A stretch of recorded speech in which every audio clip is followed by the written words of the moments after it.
We were facing an alien threat from outside this world. It's one small step for man, one giant leap for mankind.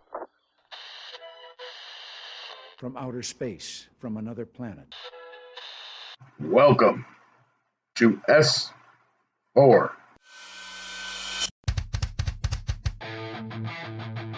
Good evening, ladies and gentlemen, and welcome to S4, the official radio broadcast of Forest Moon Paranormal, with host Eric Cooper and our panel of enlightened minds. Coming to you live from FMP headquarters located in the heart of Skagit Valley, Washington, at the base of the majestic North Cascade Mountains. We will take you through a journey of exploration as we examine every aspect of the metaphysical. From spirits, UFOs, Bigfoot, and conspiracies, to grounding, protection, astral travel, and everything in between, leaving you with a better understanding and comprehension of the world around you, and the entities that inhabit it.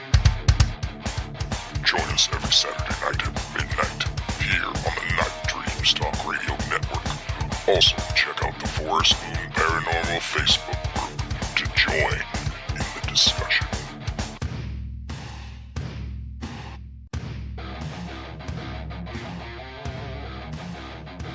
Now sit back, open your mind, get ready, because this is S4.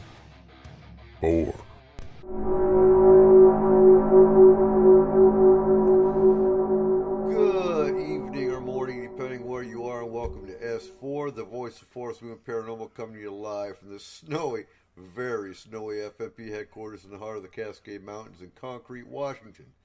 FMP is a highly active emergency response team from all aspects of the paranormal, from aggressive hauntings to alien interaction, Bigfoot and other cryptids, and everything in between that's terrifying. S4 is a voice where we discuss these things in detail. Not only can you find S4 right here, normally on the Night Dreams Talk Radio, tonight we're just doing Spreaker, but for our local listeners, also on KSU 90.1 FM from 10 to 12 Saturdays with our pre-recorded shows.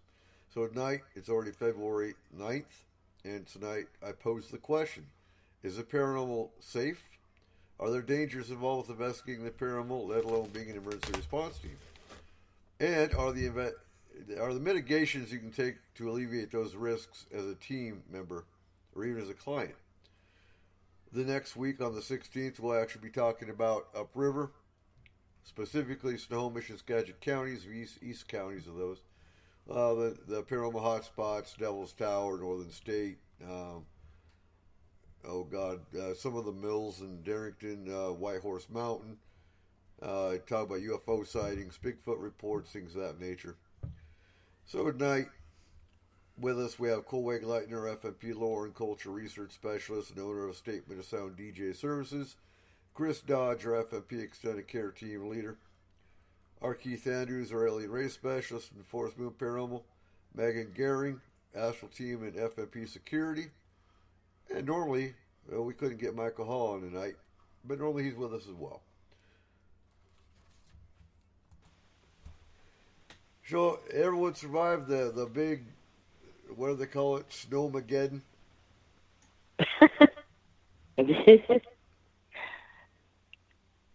Well, I'm hoping everybody on here did. Right.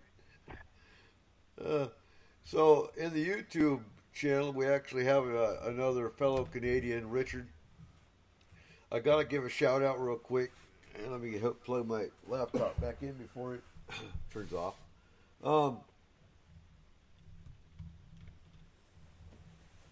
Honduras, yeah. So, Bobby. In Honduras. Hello, Thank you for listening. Bobby. He wants to hear more astral stories. So we'll be talking about dangers of the astral as part of our discussion tonight anyway. So I'm sure he's listening. He actually listens. He actually downloads the show and listens to it later. And I got to give a shout out to Russia because we actually have a what was it? What do they call it now? The Russian Federation. The Russian Federation. The Federation of Russia. And we have a new listener out of the Federation of Russia listening now. So everyone,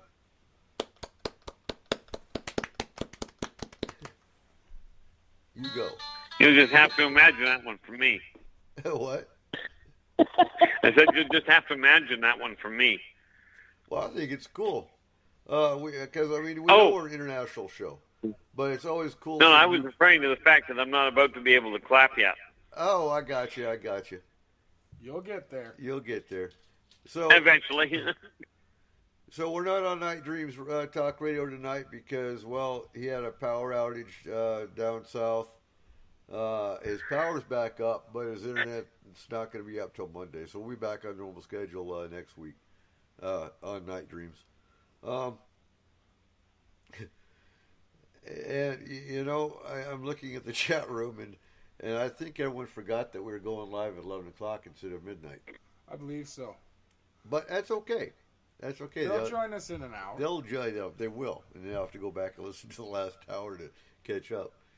So, what are some of the dangers of the paranormal? Anyone? Well, I think one of the biggest ones is really for newcomers that seem to chalk everything up to the paranormal. That's where it becomes a real problem. People that are just getting into the field have a bad habit of overcompensating, I found. Well, overcompensating, but go ahead and elaborate a little more. Oh, in other words, something weird happens, they immediately assume, like something goes missing in their house. They immediately assume they've got a ghost in their house or a poltergeist or something. Whereas, in fairness, all it is, they forgot where they put it. But is that really a danger? It can be. Because if you start thinking everything is paranormal, there's a couple of things that can happen. Number one is you become, well, frankly, you lose the ability to really function with reality itself. Okay. I can see where you're going with that. It becomes a psychiatric issue, essentially. Yeah, sadly. Not necessarily a clinically psychiatric issue, but definitely a mental one. Right. Okay. I can get on board with that. So, first of all, let's clarify some of the mundane. So we walked into a house. What else besides the paranormal can cause hallucinations, can cause headaches, can cause nausea, dizziness? That's not paranormal. Well, let's start with carbon monoxide poisoning. Bingo. All right.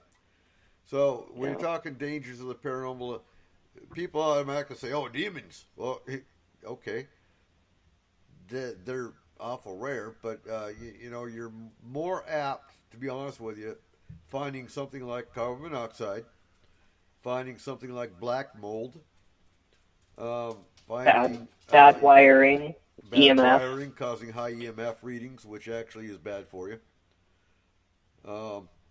There's say again. argon gas and high radiation from things like appliances or even certain type of countertops like granite. Right.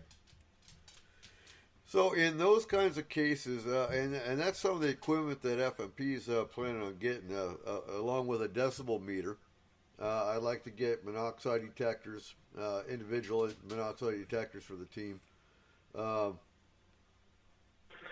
Where exactly does argon gas come from? Usually it's ground source. It would be something that would be exposed in such as a area like a crawl space. They have protective barriers, but then it also needs to be piped outside. It's real prevalent down in the south. So like from the Carolinas down through Florida, and then as far west as like Texas. Okay. So it's hit and miss up here, but I know that there's been some claims where like places in San Francisco have had argon gas because San Francisco, portions of San Francisco were built on top of a landfill.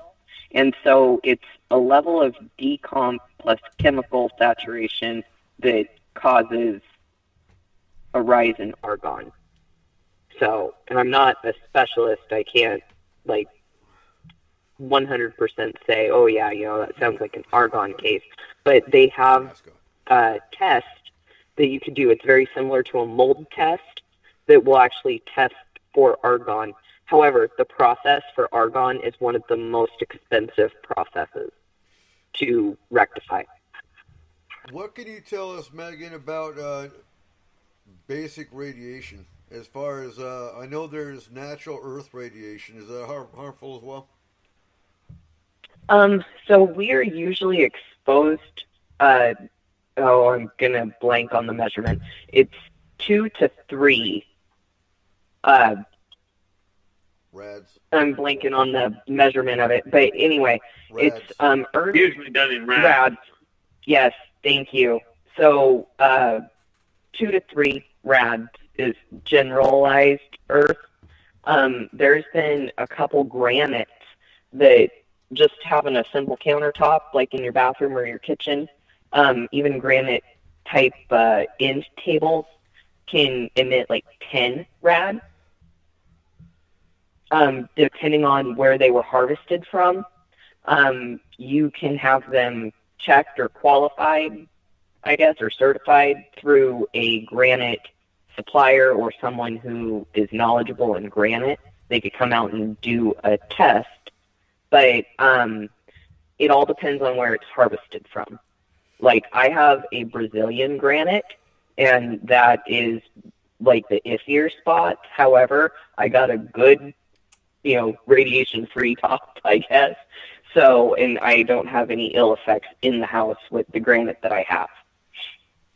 But some of them that come from further down South America is questionable. So, I don't know how the radiation gets in there. Granite has a lot of radiation, I guess. Maybe it's because of how it was formed or what it was subjected to. But that is something that they've been discovering in the last 12 years is the radiation levels that can be emitted by granite specifically. Okay, and Richard in the YouTube chat is actually saying a negative attachment entity. And totally agree, Richard, but right now we're going mundane, and then we'll be working our way up, and then we'll actually be wrapping up with, alien abduction and my lab and a whole lot more. Trip, welcome to YouTube. Really? Trippin's on Trippin's YouTube. in YouTube. Oh my God. Oh, wow. Mascot fell over. He just wanted to see the beards. Yeah. That's what it was. Trip wanted to see the FMP beards. He says they're supposed to start testing frequently planes for radiation for pilots and stewards. That's interesting, actually. Has to do with, well, I'm not even going to go there. Global warming. Earth changes. Yeah, I think they got that one wrong. Did they? Well, it's pretty freaking cold out there. I'm not going to do it, but it just brings up Trump. Oh, I wish global warming would come back. Seriously? Someone needs to educate the man. Anyway. Oh. I don't know. Last night, I wouldn't have minded a little global warming myself. I don't know. I just hear global warming. That's the first thing I think of now. I'm suspecting you guys would have much preferred local warming. Say that again? I said, I know up here I'd rather local warming. I'm not overly concerned about the rest of the country, but where I am, I would like it a little warmer. Well, yeah. And my dog keeps going, coming and going. Right, you're in now. So, what would be nice to get, because the other thing people don't even think about, you go in places like Northern State and, some of the older structures and whatnot, you've got the slip, trip, and fall hazards. You got nails sticking up through boards. You got, and what would be cool if we ever got funding will be to get fireman boots, because fireman boots actually have a steel plate that goes underneath, through the bottom of the boot, along with steel toe. But again, those would be ideal for an evidence collection team, more so than what we do. We go as an emergency response team. We pretty much already know where we're going. And it's usually not a hot spot with nails sticking through the boards and whatnot. But they don't usually deliberately booby trap them when they're calling you in on an emergency. Right? So we also need a Geiger counter. Do you have a Geiger counter, Megan?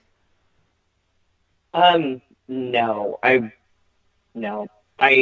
wanted one for a very long time, but we looked at the surplus stores, and it was questionable if the ones there would actually work. So, well, yeah. If I'm going to invest in one, I want something that is proven to work. So that's just how I operate. You can get them on eBay for $60, and in fact, I've got one somewhere around here. It runs on a D-cell battery. It's the old Army style Geiger counter.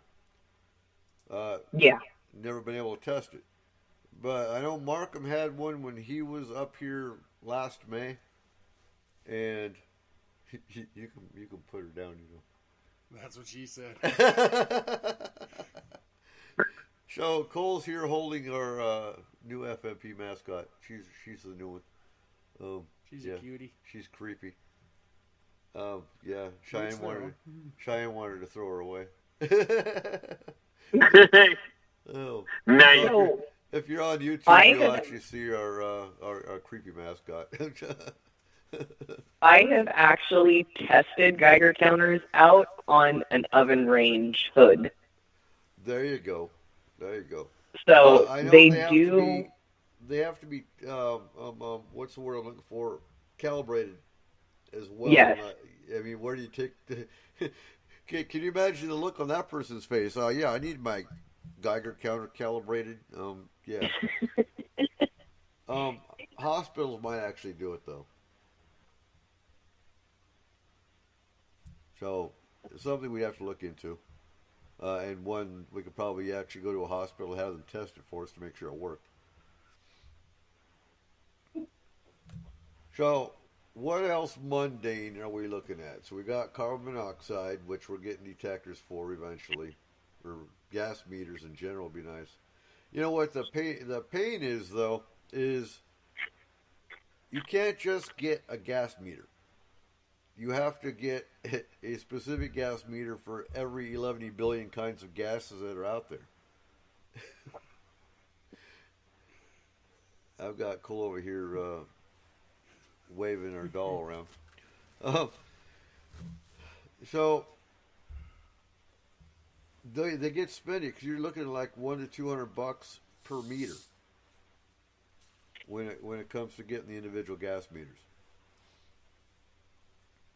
And basically, so we're talking paranormal protection tonight as well, and Chris is going to handle that.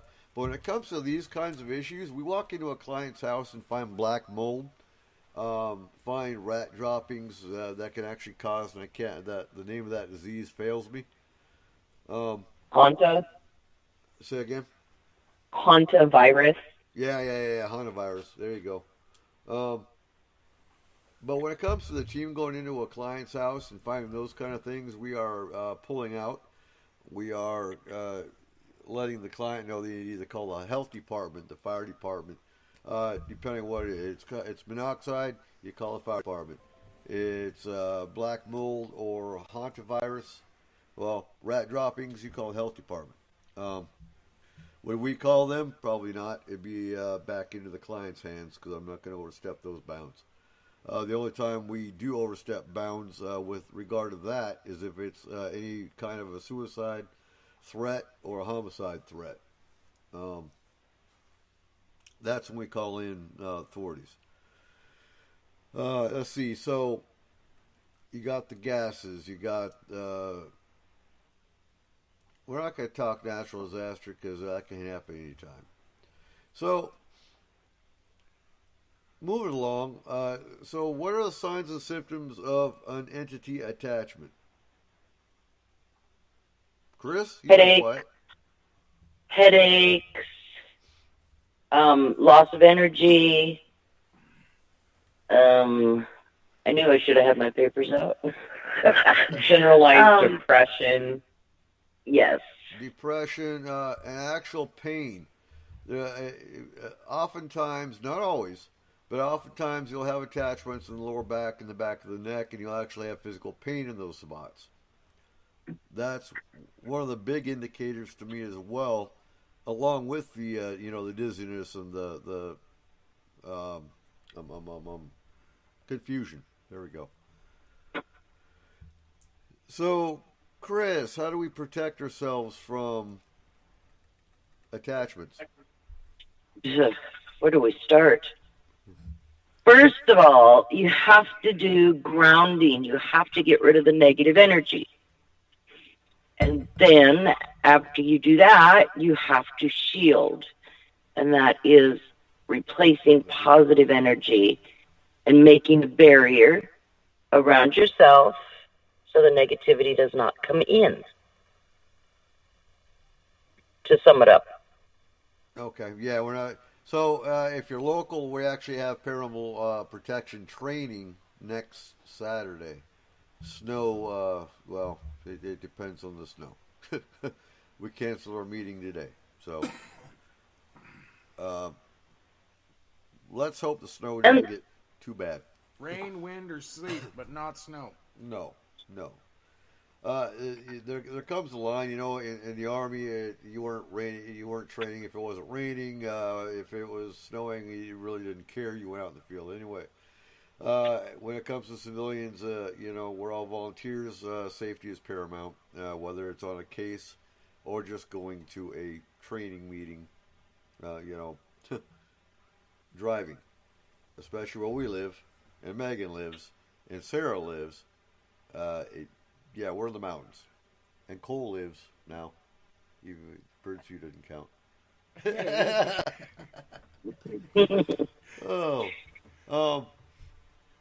And there's other multiple, like stones and herbs and candles. We're actually going to get into that tonight, too. Okay. A little bit. Not a whole lot. What is the stone of choice? Black tourmaline. There you go. You got a sticker. We'll give you a sticker. Okay.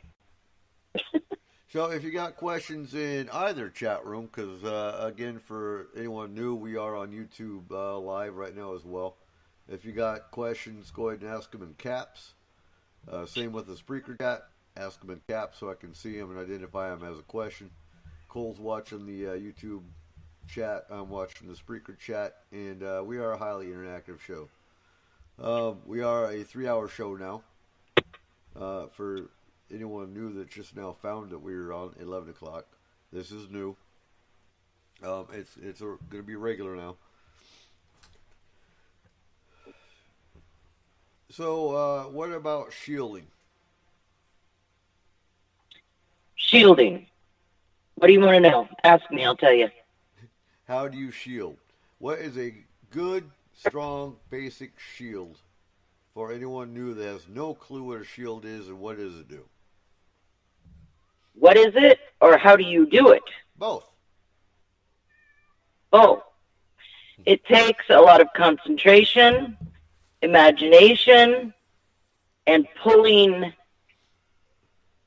a gold. What I do is a gold, powerful energy ball up into your body.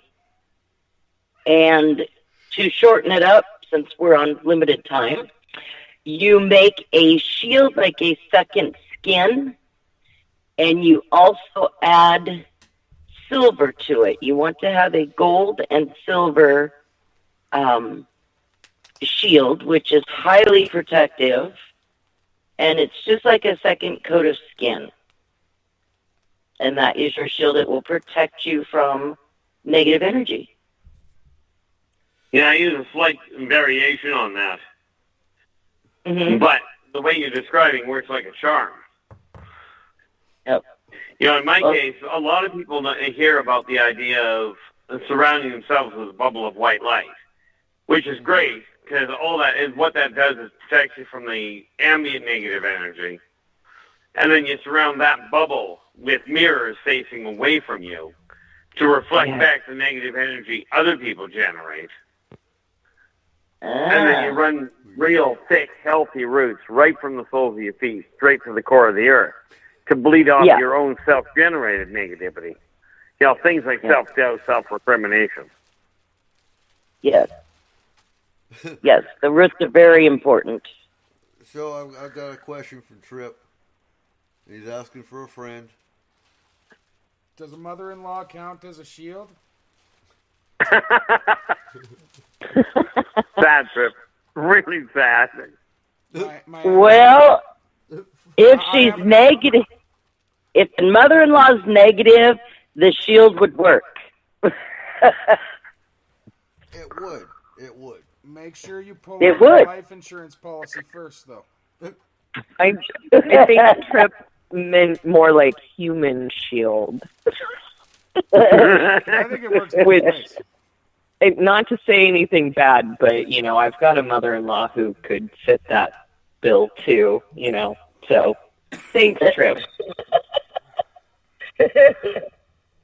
Nice, Megan. Really nice. I'm sorry. I'm sorry. I mean, not much so. It's a tumultuous relationship. Okay. Backtracking for a second. So, along, you know, it's not so much a danger in the paranormal as it is a common courtesy, but when you're looking at some of these Mickey Mouse groups out there, they go, you know, they don't even ask permission. They just kind of go to a cemetery. They go to a, you know, northern state. They try to break in. You know, that's not so much a danger, I don't think, but I'm going to add that because, in a sense, you're looking at getting shot if you go into a spot without getting, you know, permission. Along with the fact that you're making the entire paranormal field look bad. Yeah, and, you know, in all the fairness, all the paranormal, you know, all the shielding and training in the world is useless against bullets. It is. Right. It is. Exactly. But, you know, I figured I'd throw that in there. And, of course, we've said it before, but you got psychiatric issues. You got, you know, domestic violence. You got criminals, things of that nature. You don't know what you're walking into. Again, that's things that, as a team, we know the risks. We're willing to take them, and we do. For the most part, we don't carry firearms on this team unless we're on a mountain case. Well, I wouldn't even. Yeah, but I think that has more to do with cougars and what have you. Yeah, we do go packed. We were up on the mountains. Or at Walmart. Or at Walmart, yeah.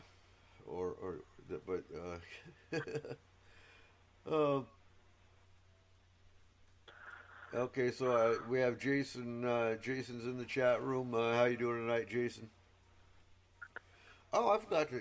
We got to give a shout out Norway. Isn't Norway the new country? Yeah. Yes. Norway or Holland? No, it's Norway. Okay. Norway's the new country. We also need to give a shout out to Mr. John Cleese. We do. Yeah. If he's listening, because we're not on Night Dreams tonight, so I don't know if he actually found us or not. Well, we'll do it next week, too. But, Mr. Cleese, thank you for listening. We always enjoy having listeners that enjoy the show and are interactive. And we heard, that he was listening last week, and I thought that was great. Team. Yeah. Team. So I have one thing to add in regards to anybody who goes out like cryptid hunting or Sasquatching.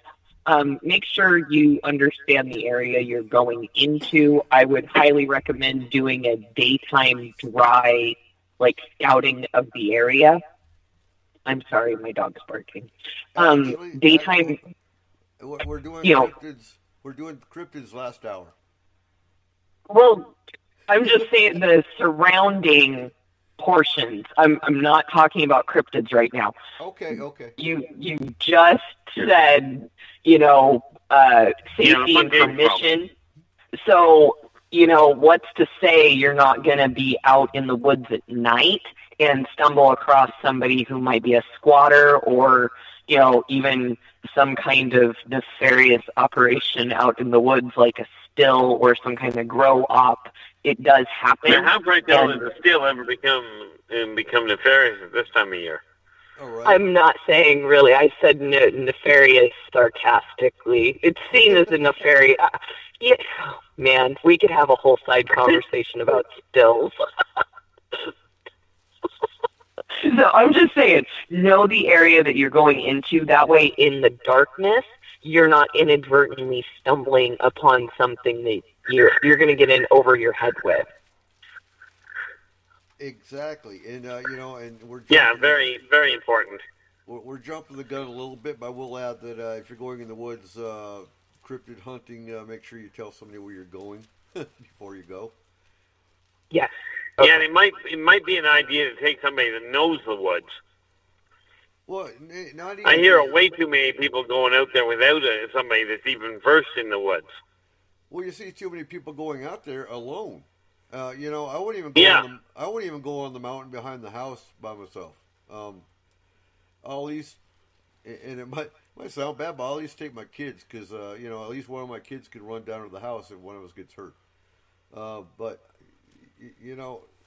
I think anyone that goes by themselves is pulling a big risk, and just not worth the risk, really. Keep search and rescue busy for sure. But again, we're gonna reiterate all this on the last hour when we talk Bigfoot and cryptids. We'll be getting extensively into that side of it. What about fairies? What about fae? What are some of the risks with fae? I like bringing up fae because not too many shows even talk about them, whereas we do. There's only one other show I've heard that brought up the fae actually even exist, and they do, don't they, Keith? Oh, they definitely do. They exist a lot more than people think. And I mean, if you go over to Ireland where they talk about leprechauns, they're more real than people actually imagine. Well, that's not actually true. They're not talking about Lucky Charms. No, but leprechauns themselves are part of the fae people, and they are very real, as are the little fairies. We'll go to Germany, and they talk about the Black Forest, and they fully believe in dwarves and trolls and gnomes in the Black Forest. And makes it a whole lot easier to deal with them. Yeah, so much easier to deal with them if you believe they're there. Well, that's the difference between cultures. I'd say 50% of Americans, you tell them that the fairies are real, they'll laugh at you and walk away. And you won't hear the end of it. You go to a culture where, even in the Quran with Islamics, with Muslims, they talk about the fae in the Quran. Yeah. So, I think the United States is probably the only country. What about Canada? Do they ever talk about fae in Canada? Well, I know I do. So I guess we have to take that as a yes. Yeah, and I can't speak for all of Canada, but I know in the prairies there has, because I did ask you last week about the fae and what it would include. There are still a lot of the old gents that would talk about gremlins. Right. Yeah. Especially gremlins, fairies. I know out in the woodlands here that they still talk about the dryads. Oh yeah. The tree spirits. Right. So for any new listeners, the dryads are basically the spirit of the tree. They are known to jump from tree to tree. Oh, yeah. Like if a tree gets cut down, that dryad will jump into another tree. It's not like it's a soul or it's stuck to one tree. They are guardians, they're protectors of the forest. Yeah, and I mean, if somebody's in there just doing wanton hunting, the dryads have been known to retaliate rather nasty because they will protect the area. Now, a theory that just popped into my head, because you've heard of the skinwalker within Native American culture, with First Nations culture. Could the skinwalker be potentially seen as a dryad? As a dryad, yeah, they could potentially be seen as one. Okay, simply because of the similarity in lateral movement. Right. But they certainly wouldn't be seen as a fairy. And because they're okay, I'll get to that, Richard, here in a second. But the reason I'm bringing that up is because skinwalkers are highly protective of the forest. Right. So Richard's never heard of the term fae. So fae is an umbrella term. You've heard of fairies. Well, fairies are one particular race of fae. So what the fae means is it's an umbrella for gnomes, for trolls, for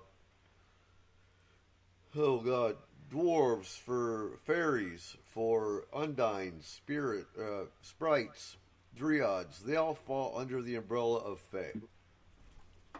Yeah, I found that most people seem to refer to the Fae as pretty much any of the ancient races, the ones that evolved here before man ever came around. Well, what you'll find too is most of them will refer to fairies, but they'll refer to fairies as all of them, whereas fairies is actually just one race of many, of Fae. Yeah, it really is. So yeah, I just wanted to clarify that because he has never heard of the term Fae. And so hopefully that explains that. So what are some of the dangers with Fae? You want to go into that, Megan? Yeah, in my experience, I've dealt with a couple dark Fae, and ringing of the ears was very evident. And it was to the point where it was very disorienting. Also, they carry pointy sticks. They really do. Those are called spears. Spears, yes. They're pokey. I was constantly getting poked, and it felt like prickles everywhere, and like I rolled in a cactus or something, and I was just getting swarmed, and all you had to do was like knock them away and use fire and like run away. But basically, I cautioned people against using fire in the forest. Right. Well, luckily, I believe this was in a cave, so we were near a cave entrance, and it was very moist and kind of mossy. So I don't think it resulted in any type of adverse action with forest fire. I hope not. Maybe I should follow up with that. I've only had a handful of experiences. There was a good experience that I had with a bunch of mystic fae creature, and very whimsical feel. Again, they carried that noise that just pierced my ears, and but no pointy sticks involved with the good ones. They were shy. They were really protective of themselves. They were almost not wanting to be seen. It reminded me of the movie that Angelina Jolie was in where she did Maleficent, and kind of the land that she lived in with all the mysticism and the cute little creatures. It was very much like that. And it was a good feeling. And I was doing a case to help protect them and close off a portal from bad things harming them. So I really enjoyed that case. But, really, really unique feel to deal with Fae. Good Fae have a high energy vibration. Dark Fae have a very low vibration. And when I say dark Fae with the pointy sticks and the ear buzzing, I'm specifically talking about the dark fairy. I've dealt with a couple trolls. Trolls stink. They're kind of oozy little bog creatures, and I don't like them. They're usually tied with a different entity. I've dealt with them with tricksters before. They're like their pets. And they hate cats. Trolls, yes. Fairy, no. Well, it depends. Because you do have certain Fae that are protectors and healers of animals. So yeah. Oh yeah. I just think of the one case we had where the cat was actually getting pulled, and you could see it in the video.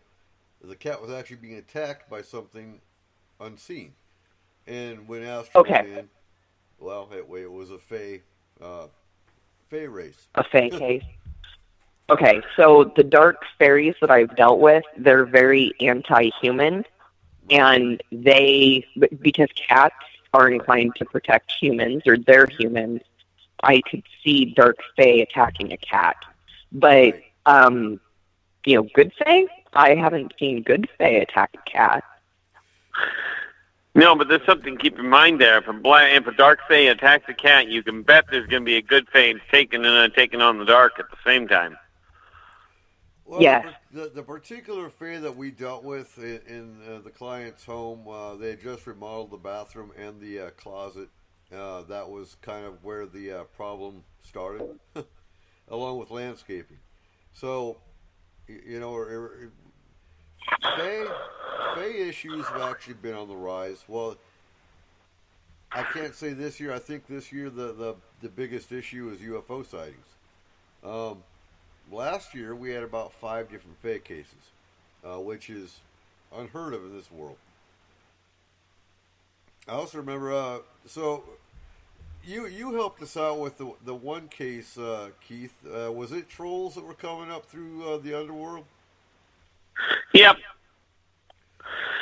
Which is good, because what was sitting in the sidelines was something you didn't want to deal with. The trolls are annoying, but minotaurs are a major problem.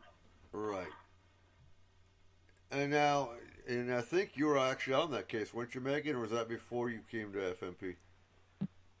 I was never on a Minotaur case. No. Never.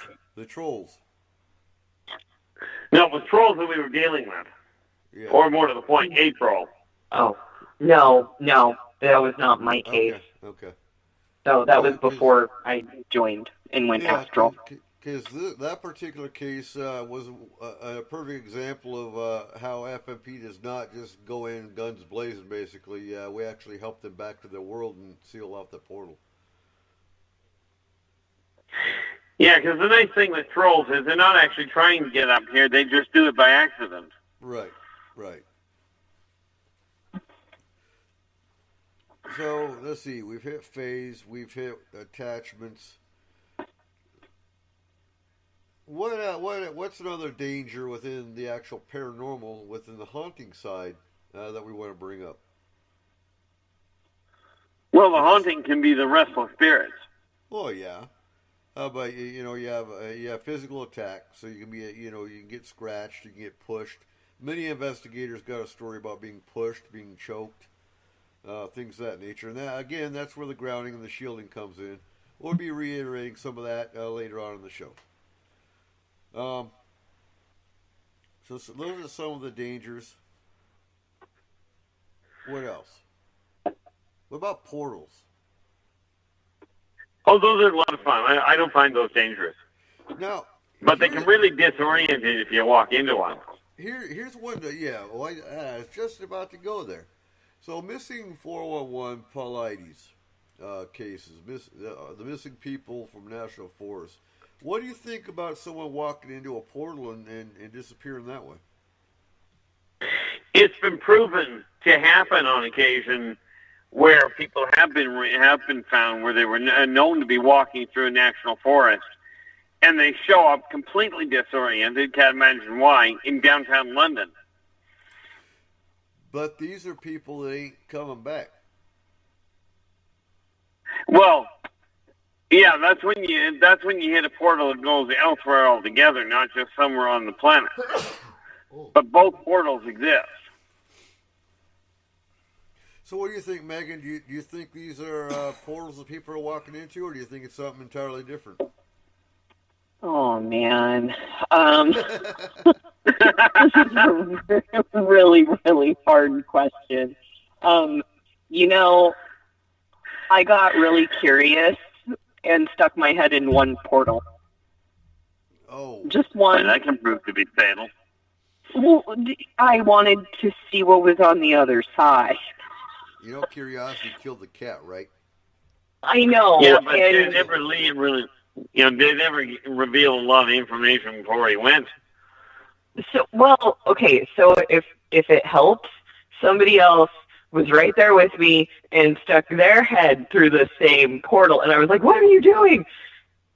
He was like, "Oh, it's really cool. Check it out." That was probably Brent. Just in case. It was, Chris. It was. It was. Because he's sitting there saying, "Oh, wait, I know that case. I was with her." Yeah, this was really recent. I was like, "What are you doing?" Yeah. So Brent's Okay. poked. So Brent's poked fairies, and he's stuck his head in a portal. Brent. He did. Yeah. Okay. So He considers it OJT. it kind of was.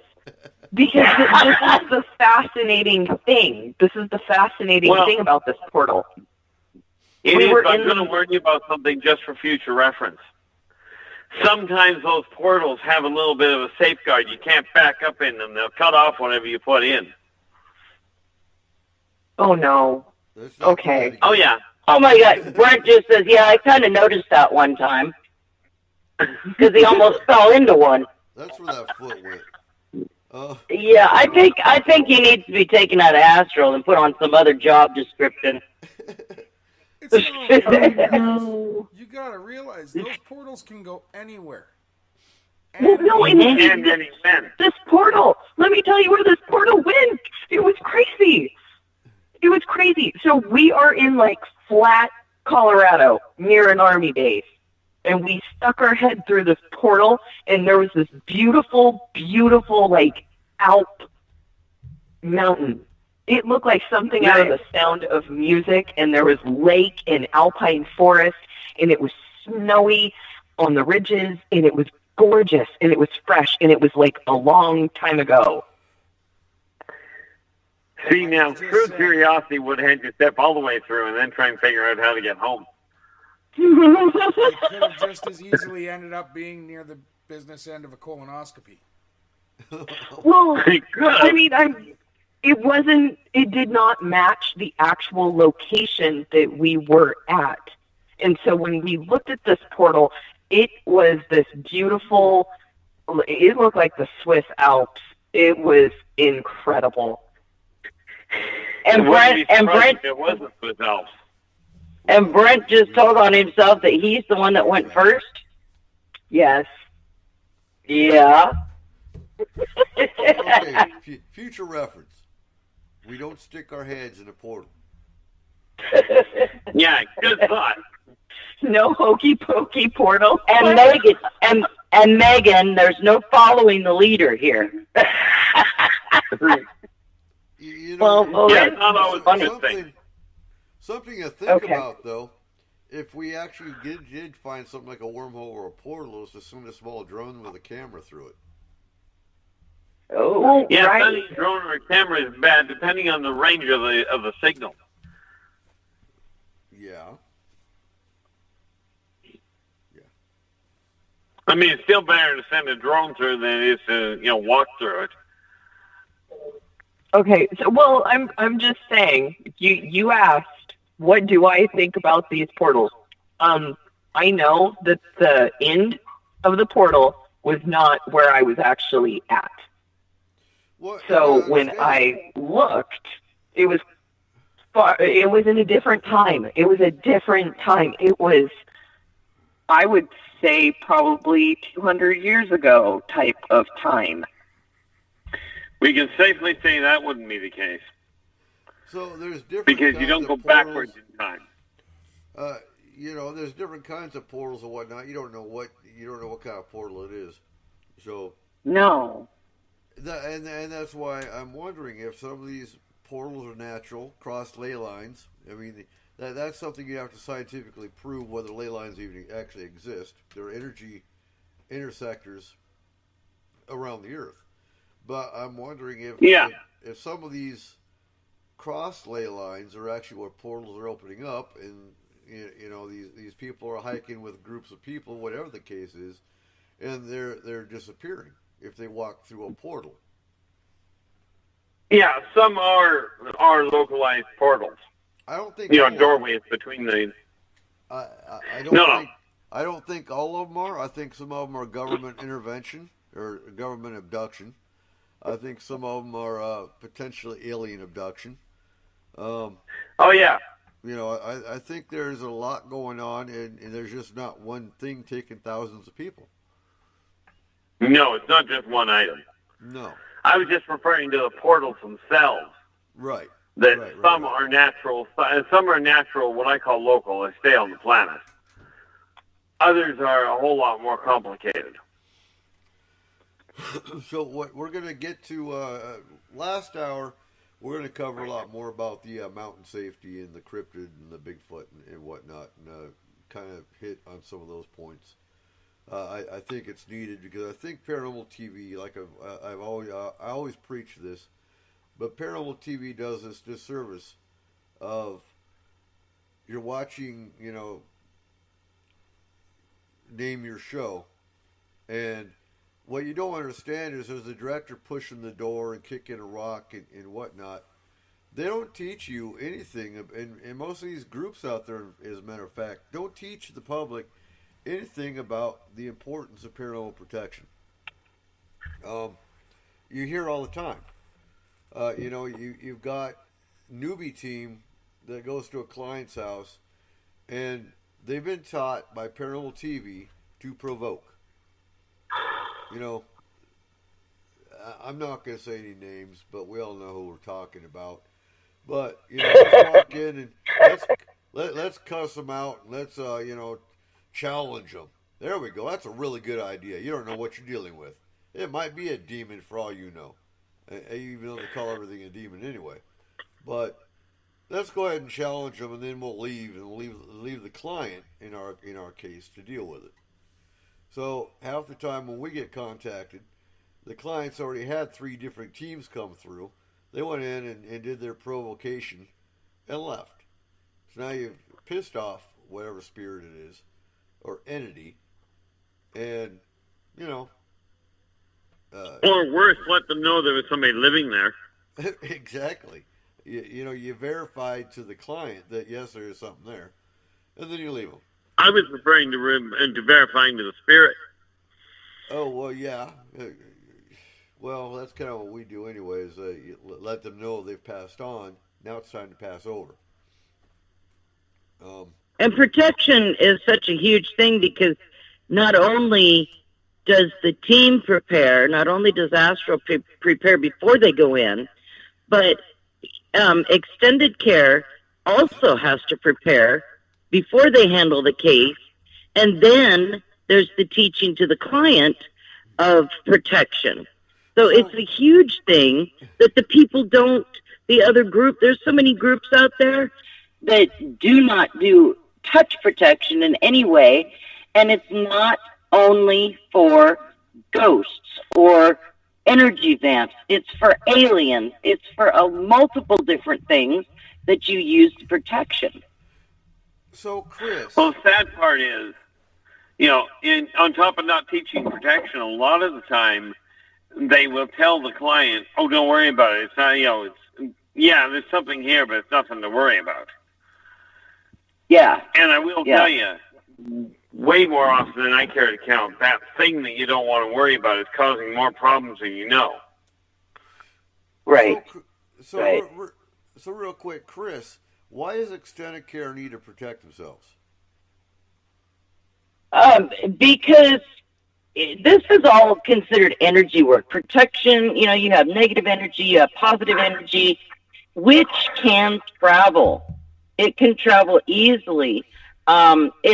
It's traveled not too long ago. One of our cases that we had, wasn't myself, but another extended care member, actually got an effect through the computer chat. And she had to stop, and it caused a massive headache. It's just the energy flow that you've got to get in order. You have to have it in order before you deal with any paranormal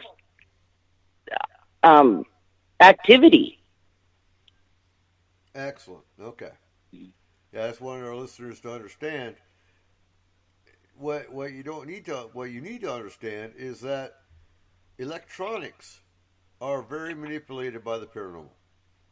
So you could be in a Facebook chat, which is a prime example of what we do as a team with many of our global cases. So paranormal spirits, attachments can actually travel through your computer. That's that's just a fact. That's not even speculation. That's happened where we've actually had our team attacked by the client's issue on our team. So Yep. and that's why protection. Whether you're just on if you're just on security, it doesn't really matter. Everybody on FMP is always protected. Well, even astral, just to throw in there, even a lot of the astral reps, if they're on a prolonged or long or difficult case, I mean, not even that, I guess I could say any case, sometimes they have to stop and they have to ground and reissue their shield and boost their shield. It just depends on the case and how strong and severity, but I know a few of the astrals that really take care of themselves. You have to. Well, we're going to get to that actually coming into the second hour. It's time for our break. But the second hour, we're going to go right into the astral dangers because we do have a listener that loves hearing when we talk about astral. So on that note, stay with us, folks. We're at the top. We're coming close enough to the top of the hour. We're going to go to a break. So coming into the second hour, we'll be talking about astral dangers, and then we're going to start talking about UFOs and aliens. What's some of the dangers for the UFO and alien side? And we'll wrap up spirits. You are listening to S4 on Spreaker.com.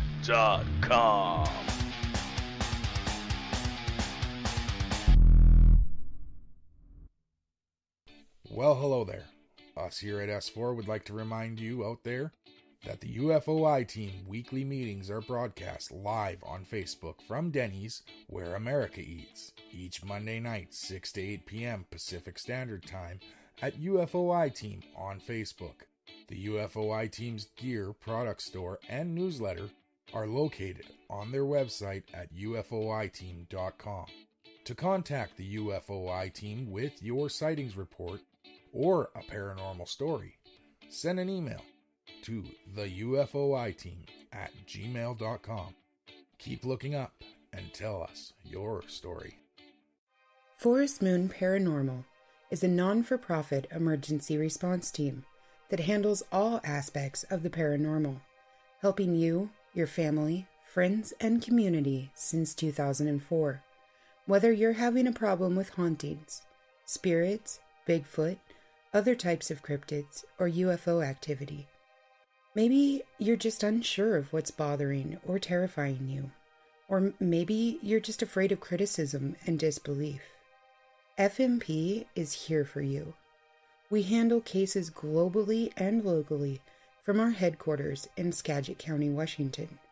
We never accept any form of payment for our services, and are 100% confidential. You can find us on Facebook under Forest Moon Paranormal.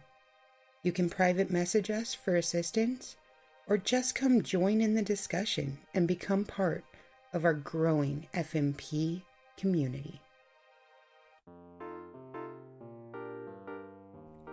Hello, my name's Cole Wegleitner with Statement of Sound DJ Productions. We do mixing, monitoring, recording, and editing for all your audio needs. For our local listeners in the Skagit area, we are taking bookings for your 2019 events and parties. We have a wide array of music from any genre. Please allow us to help you make these memories last forever.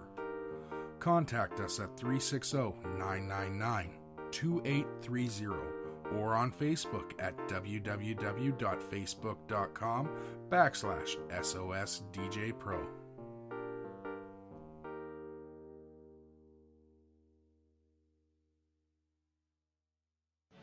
This is a message from S4 and Forest Moon Paranormal.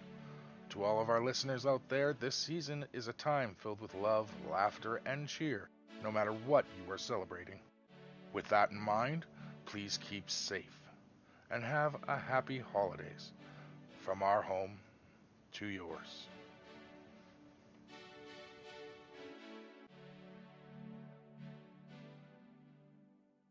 Have you always wanted your company or organization advertised on the radio, but thought it was too expensive or wouldn't reach enough customers? Let S4 be your platform for your radio advertisement needs. Now accepting advertisements and promos for the 2019 year. Contact us at 360-999-2830 for more information and pricing, or check out our website at www.s-4radio.com. You are listening to S4 on Spreaker.com.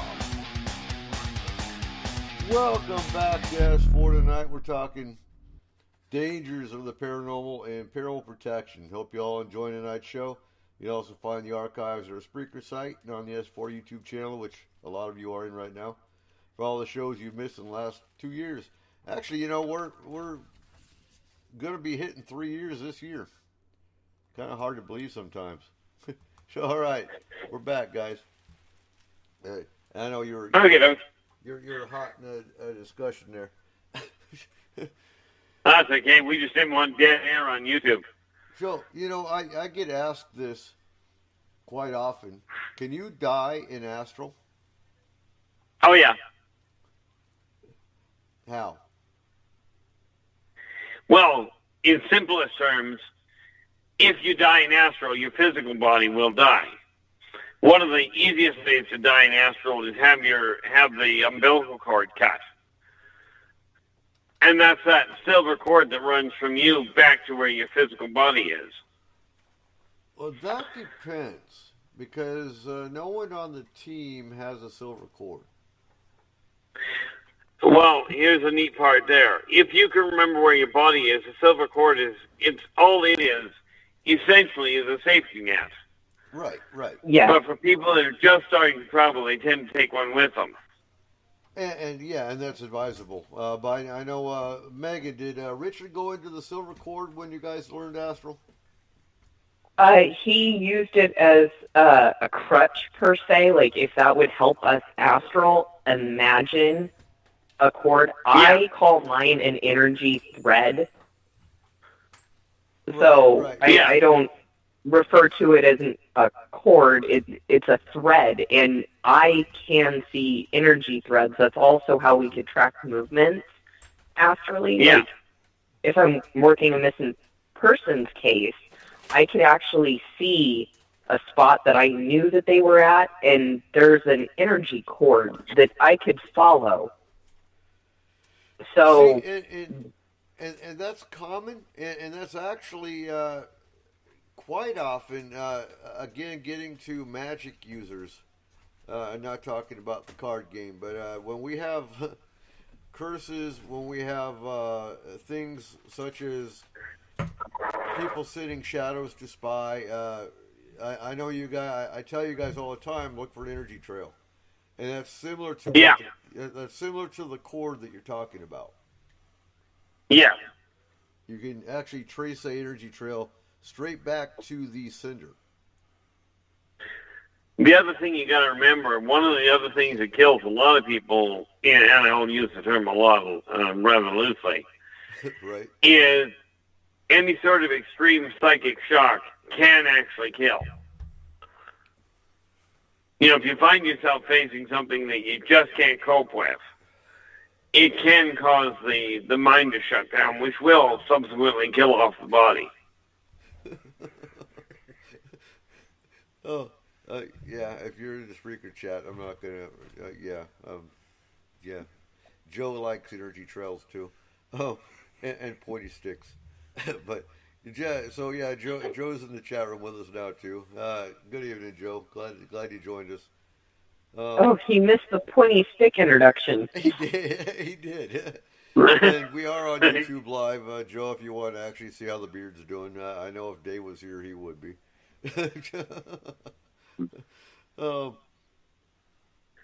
So, in answer to that, yes, you can die astral traveling. For those that aren't familiar with astral is, to put it simple, I think a lot of people that have out-of-body experiences are actually learning the precursor to astral. And yep. Not always, because there's a difference between dream traveling and astral travel. I can't really explain that too much, but there is a difference. So basically, and there's been a lot of confusion about FMP remote viewing. Well, remote viewing, for those that don't know, if you've heard of the CIA's remote viewing program, they used it in the 60s and 70s during the Vietnam War and the Cold War. They still use it today. Oh, yeah, I have no doubt. They use it for my lab. Can you see her? There we go. Yeah, the creepy doll. We'll call her Bertha.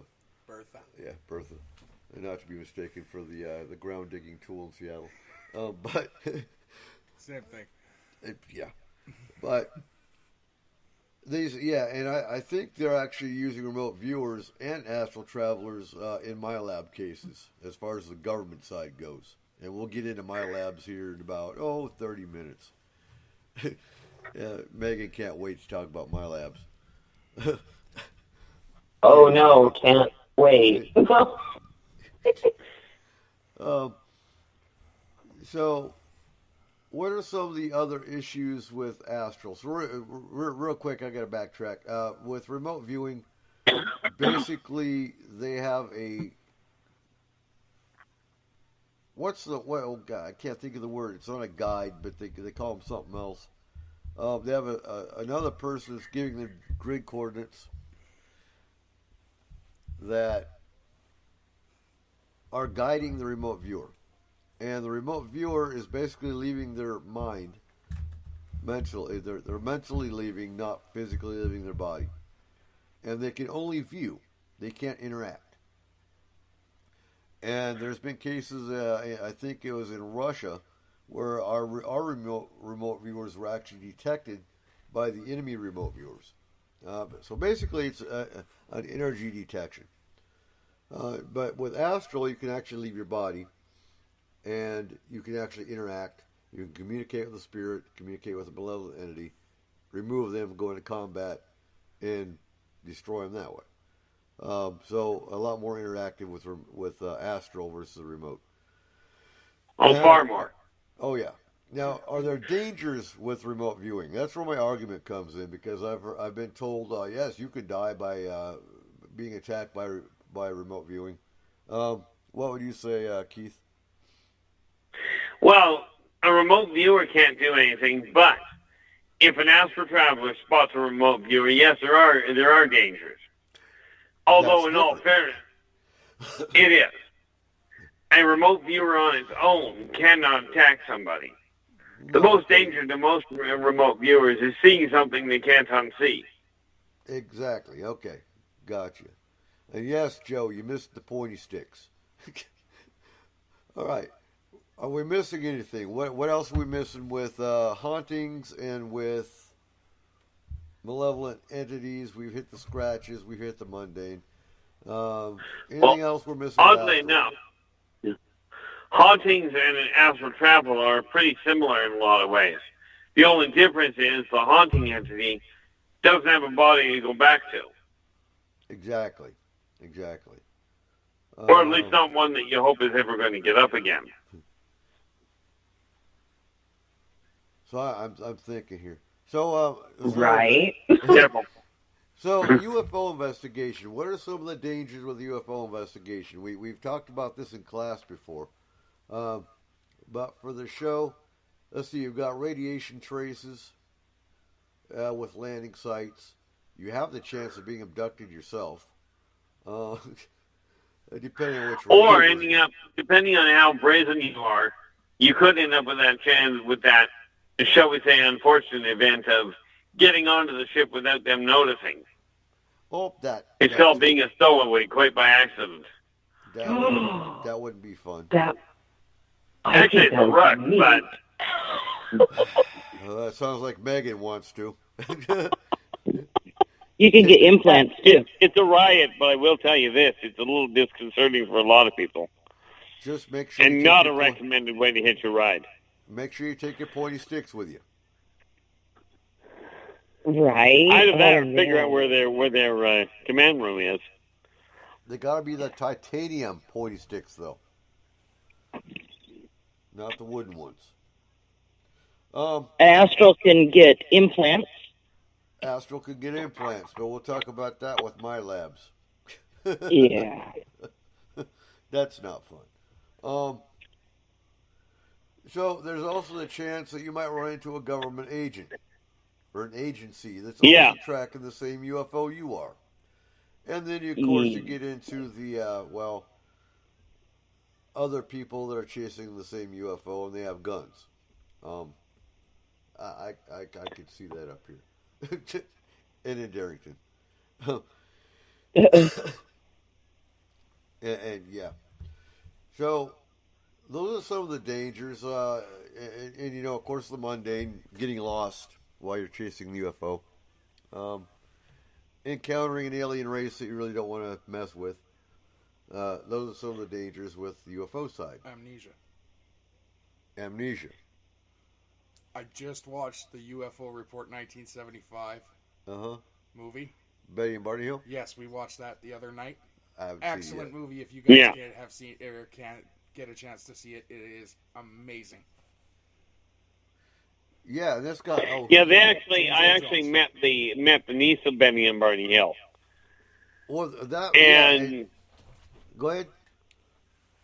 Yeah, that was rather a remarkable situation. They did pretty good on the movie. Well, it's got James Earl Jones in it. Yeah. One of his older. Although, in all fairness, he wasn't there. No. But for the movie's sake.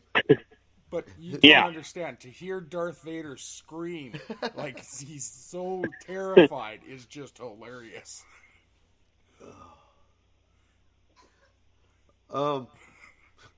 She's lost my train of thought. So moving on to my lab. Oh, okay. I thought we were still on like dangers. Dangers of a general throwing UFO. my lab in, it's definitely on the danger rank. Yeah, what's the dangers of investigating a MyLab? 10 out of 10. Well, the simplest one is getting caught. Yes. And rest assured, they got more ways of catching people than most people. Well, yeah, they have the astral side, and they have the ground side, and they have aliens. Yeah. In all fairness, some of my labs do. Okay, I think we need to stop and explain or define what a MILAB is. Yeah. So that's the easy part. Military laboratory, usually designed for super soldier programs. Right. Yes. Now, I have a question for you, Keith. were the MyLab program involved with the super soldiers as well? It actually is a descendancy of the super soldier program. Okay. Yes. Okay. And there's a lot going on in Texas. Yes. Oh, yeah. MyLabs. So go ahead and go into what you've been researching, Megan.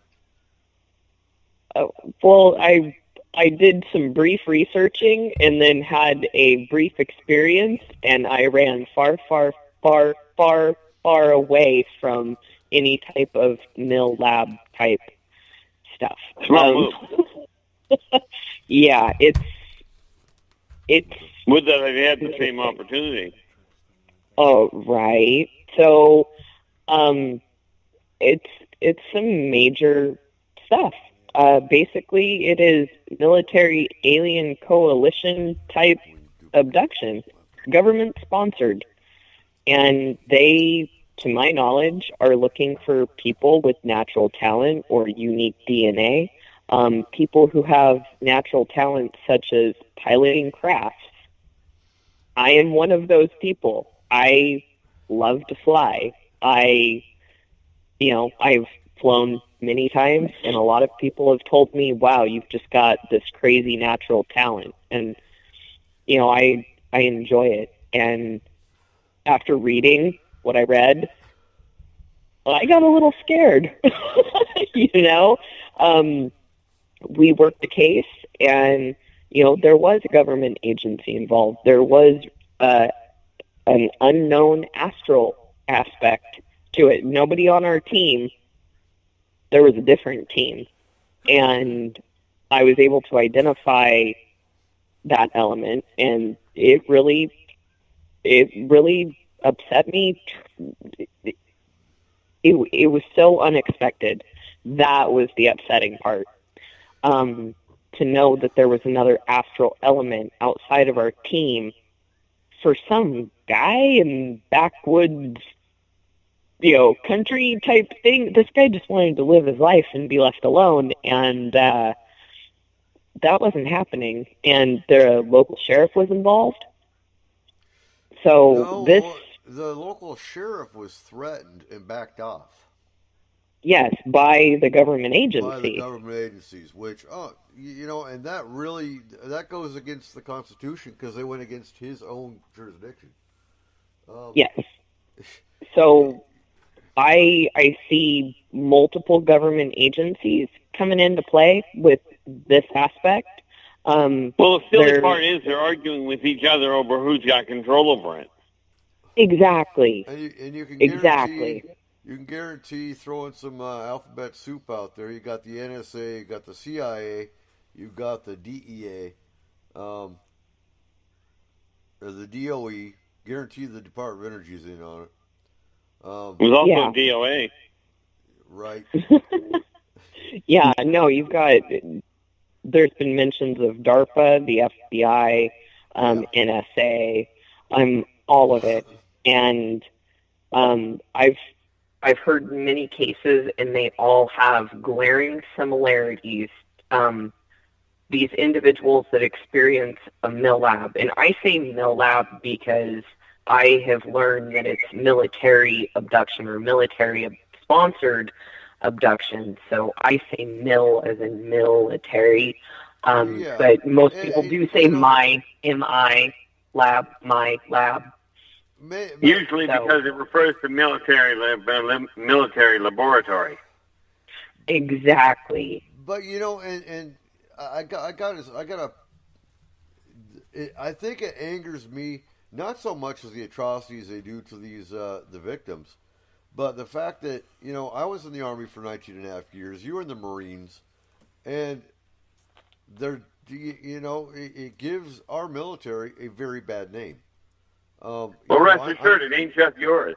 No, but I'm proud of my military time, and I know Megan is too, and Dan is, and Sarah is, and we served in the military, and we've got our own military, our own soldiers. Working with aliens. That I guess that's my biggest anger factor right there. So well, I know the one thing I found regarding that cross current is more often, at least with the ones I dealt with, the aliens that were there were very unhappy with the government here because they were going completely against the agreements. Okay. So why were the aliens involved? Because they had actually gotten in touch with the human governments in order to pass on healing techniques and communication methods. Only it was supposed to be what the idea was help the military, help the people, not turn these people into weapons. Right. And that actually does make sense. So, which races are involved with my labs? We know the Greys are. I know the Swazian are. Now, although do understand. For any listeners, real quick, who are the Swazians? Those are your 7.5 to 8.5 foot reptilian. And they literally grow their own armor. Which, just because we've got a lot of new listeners, something to realize. When people talk about a reptilian, there are at least 7 different reptilian races I can think of off the top of my head. Now, so it's not like the Fae, it's not just one race. Now, which ones come from the planet Earth? That would be the Chitawari, which evolved in Africa. Or more to the point, under Africa. They are that I'm aware of, they are the only reptilian race that actually has 4 fingers and a thumb. Okay, the rest of them seem to have 3. Real quick, we have a question, and I'll let you handle this, Megan. Nikki wants to know, can you talk more about government beings on the astral planes? Sure, and actually Arkeith can probably jump in with me on this. So, yes, there was a human element that was an astral team. I could identify 3, possibly 4 members in addition to our actual team that was there. And you could tell it was a human element. And it just floored me because I was not expecting that. Out of everything, I went in there thinking aliens. And then to feel human Overwatch, and that's what I referred to it as. They had an Overwatch. So when I was doing my write-up as a report type thing, to kind of purge the information and put it to paper, I referred to them as Overwatch. And they were watching our client, and it was so alarming because they were curious to see who we were, what our abilities were, and what exactly our purpose there was. So they were also trying to figure out if you were actually a threat to them. Yes. So, yes, what our abilities were was kind of in that, I guess, observation. And that's the actual case that FMP actually stopped doing abduction cases till we could figure out a safer protocol, because safety is paramount with this team. And at that point in time, we stopped what we were doing, took December off to regroup, figure things out. We still really haven't figured anything out yet. Because when it comes to my lab, Millab, those are cases... When you have government elements and military elements, you've really got to be careful because you don't want black Suburbans showing up at your door. Men in black, whatever. No, but they are fun to play with. Whoever you want to call them, because there will be bloodshed. That's just the bottom line. And I think the government's gotten away from murder, and more so in slander, whether it is implanting your laptop with child porn via cybersecurity, whether it's making it look like you're just crazy, using mind control on you, MK Ultra, They have other means they can do to affect you. I can look. I can tell you right now, UFO Hunters, the TV show, Bill Burns was threatened, and they took him off the air without him even saying, oh, "Okay." No, they threatened him. He was on Spaced Out Radio here a while back, talking to Dave Scott, and he told him flat out, they threatened me. They pulled my show. If you get too close to the truth, they will pull you. That's just, they can't pull a show like ours because, well, we're not bound by a network per se. We don't go by ratings. We don't go by, and Nikki says, tells her the government still has astral travel programming, and they always have, Nikki. Project Blue Book, the new TV show. Project Blue Book is still running. They never stopped it. They told the public they did, but Project Blue Book... Yeah, but they didn't. No, they never stopped Blue Book. They might call it something different, but they're still investigating. They always have. And you look at the fact that our government gave, what's his name? Bigelow. It's documented. The government gave Bigelow $22 million for his UFO project. Is the government still involved? Highly. They never stopped. When you have another team on Astral, it's real easy for them to track us. So one of the protocols we do with the team comes to headquarters here. They go to site, they clear the site, they come back to headquarters, they go home. We're highly protected here at headquarters. We've had to do some revamping of our protective measures because of alien involvement, and that's done. But until we figure out safer protocols, we might take a case here and there. But Millab, that's a whole other ball of wax. So Trip wants to know, one of the things to remember with the MyLabs is it's not just the controllers in the MyLabs that might be out and about looking. The actual I'll call them politely participants, also have a tendency of escaping to go and look and see what's going on. So Trip's got a question. Yes, Joe, we added more pointy sticks to headquarters. We have pointy sticks pointing out everywhere. And they're sharp. So Trip wants to know, are the reptilians connected to Black Mountain National Park in Queensland, Australia? Yeah. They didn't build it, but do they use it? The answer is yes. Is the Black Mountain, is that near Pine Gap by chance? Well, from their standpoint, it certainly is, but I don't know geographically speaking. Right. No, I'm not either. I know Pine Gap is kind of like the Australia's version of Area 51. I know Red Rock is also rather active. Where's Red Rock? Right smack in the middle of Australia. Ayers Rock, Ayers, Ayres. Oh, I don't know. I've always called it Red Rock. Yeah, no, it's technically Ayers Rock with an A. Y. Red Rum. Oh, okay. Red Rum. Yeah. Sure. Red Rock, Ayers. I know what you're talking about.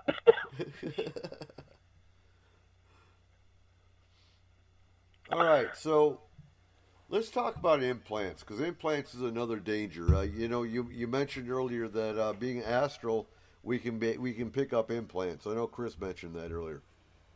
Oh yeah.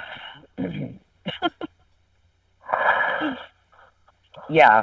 So after we did the one Millab case, our team had to go through a protocol to check for implants, and there were several either reactivated or located and it was within a 3-day period of actually conducting the mill lab.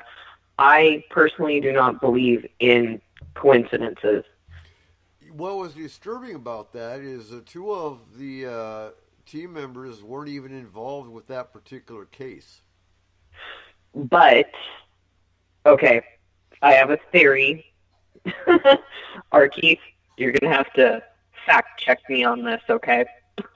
Sure. So, this is total non-disclosure. You do remember we're on the radio, disclosure. Right? Yes, this is total disclosure. Yeah, total disclosure. I didn't mean non-disclosure. I'm not going to mention names. I'm just going to present the situation. Yeah. Okay. So, the two members that were affected that did not go on the mill lab, right? They did cases that same evening, though. Separate cases. And then we ended up going as a smaller team to this mill lab case. I believe that because of the involvement with the scope of everything, the government agency and aliens, basically they were able to detect our energy signatures and back speed through the line and end up at Eric Cooper's house at HQ. And so basically, they were able to detect us right then and there, and they identified the entire team. So yeah, that is also why I'm very reserved when it does come to mill lab, because I've hypothesized and I've proved it in my own way. And now that you're saying yes, I'm just shaking my head and, whew, it's major. Yeah, it was exactly a shock from that end. I mean, that's the easiest way to track them. Yep. And yep, that was about it. What was that, Chris? I said that was so strange because one Astro member didn't get anything. That was just the strangest case. Yep. Well, and it started in Texas. Because you know we had question, and if you want, go into that Texas information you pull up a little bit.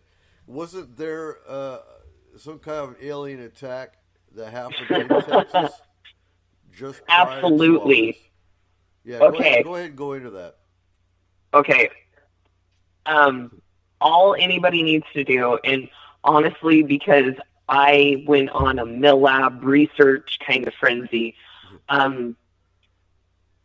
One astounding video that I came across, it's on YouTube.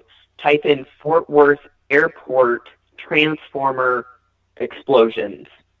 The video has audio. There is not a single boom heard.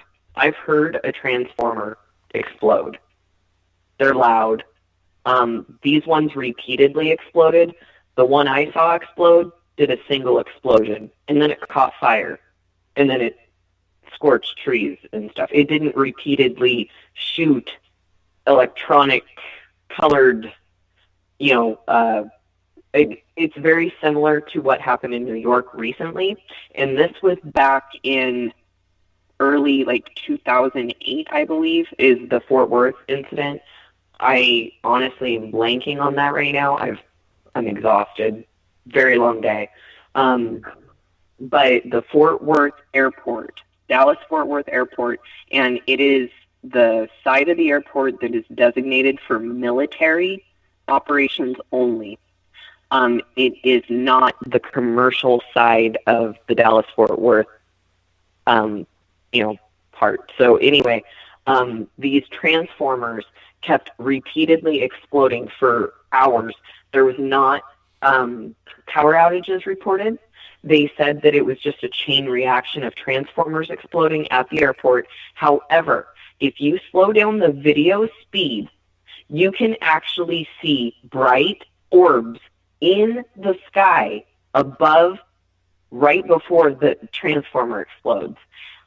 I look at that and say there was an actual craft or a drone-type craft that was firing down at the Dallas-Fort Worth complex. So look up the video. It should be the first one that pops up. I could always backtrack and add a link into our chat. However, I don't have access to a computer right now, and I'm on my phone. So, but that video was very compelling, and I tweaked with the video with the speed. And I cranked the sound. There was no explosions heard. And then I looked into the actual incident. Again, there was not a single power outage reported in the area that night. What was the name of it again, Megan? Okay, it was Fort Worth Airport, Dallas-Fort Worth, but it's Fort Worth. And they also call it the attack on Fort Worth. And those videos kind of get chopped up and, conspiracies added to them verbatim. I like the original one. It's Dallas-Fort Worth transformer explosions, and it's a few years old.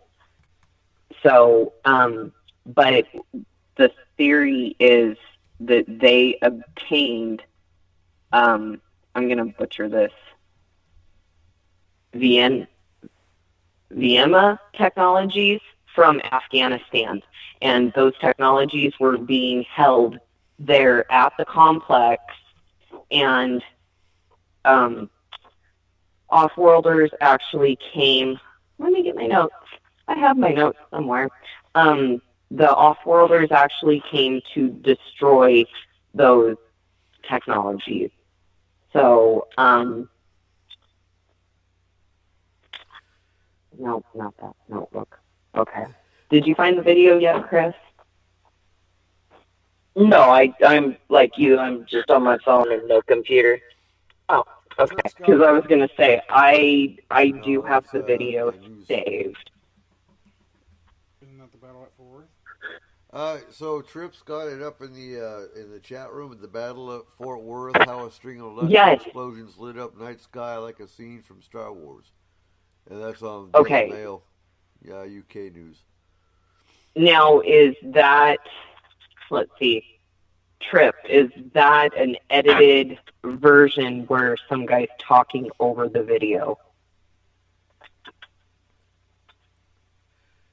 So, and that's the funny thing. You said there weren't any. We all know if a transformer blows, you're going to have power outages. New York, those transformers that blew, nobody lost power. And I heard that straight from people in New York. And I don't know how the San Fran Trip was mentioning the San Francisco transformers that blew. I don't know if anybody lost power on that one, but if transformers are blowing and nobody's losing power, that's not normal. Just saying. Well, but it depends on what those transformers are honestly running. Like, if there is something underneath there, we don't honestly know in these cities what is actually underneath these buildings anymore. That's true. So, it could be honestly normal within a city for transformers to blow, but no one to actually lose power. I know we lose power all the damn time, but yeah. Anyway. Yeah, okay. So, okay, so yes, it was Vimana technology, which is a gyro-based propulsion system fueled by mercury.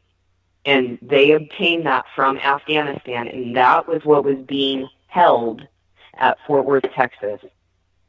So, it also has, it was almost like the Nazis' flying bell type craft. They had that there at the Fort Worth complex, and that is the whole reason behind why this happened at Fort Worth. I did not write down the date, but... And that was in 2008? Yeah, I'm not going to argue what you've been told as far as the off-world is coming to destroy it. Yeah. But I will tell you this, that goes way outside of their actual doctrine. Okay. They don't destroy technology. They're certainly not going to give it, but at the same time, they don't destroy technology that mankind is building. Well, no, it wasn't us that we obtained an actual craft, and we weren't supposed to have it. And so they came to destroy the craft and the buildings that we were trying to separate out the craft. Yeah. Yeah, it was probably. I thought you were referring to them destroying the energy cells. No. It was us. We had a craft, and they said no, kind of thing, is what my understanding is. So, because you know what? On that, and that makes sense, because if it's got technology that we're going to play with and damage the planet, they're going to get involved. Yeah, and that would be exactly the reason for it. But, I've got a question for you, Keith, because, you look at CERN. How come they don't get involved when we're playing with dark matter at CERN? When it's causing earthquakes and it's causing, all kinds of stuff going on. How come we don't have, in order for mankind to actually properly develop the OTE drive, they need to play with some of these things and work through them. And yes, there are going to be accidents, but they won't allow them to build enough to make it planetarily problematic. So if they get too close, are we going to all of a sudden hear on the news about CERN getting blown up? Yeah, but they'll chalk it up to an accident, which in all likelihood it will be. Right. Yeah. I know a number of years ago they had a lab in, actually, from what I understand, in Toronto, Ontario, Canada here. They had a lab, half a building disappeared. Like it was just vaporized. They chalked it up to a gas leak, but gas leaks don't vaporize buildings. Right. So Joe wants to know, were they red mercury propulsion systems? Yes. Okay. Yes. Okay, so Eric, I just sent you the link. It's titled Alien Attack in Fort Worth, Texas, 11/5/2011. So November 5th, 2011. So, and it's posted, it talks about the Federal Space Agency and also RKA, which is not only our Keith's initials, but the Russian. I was thinking that too.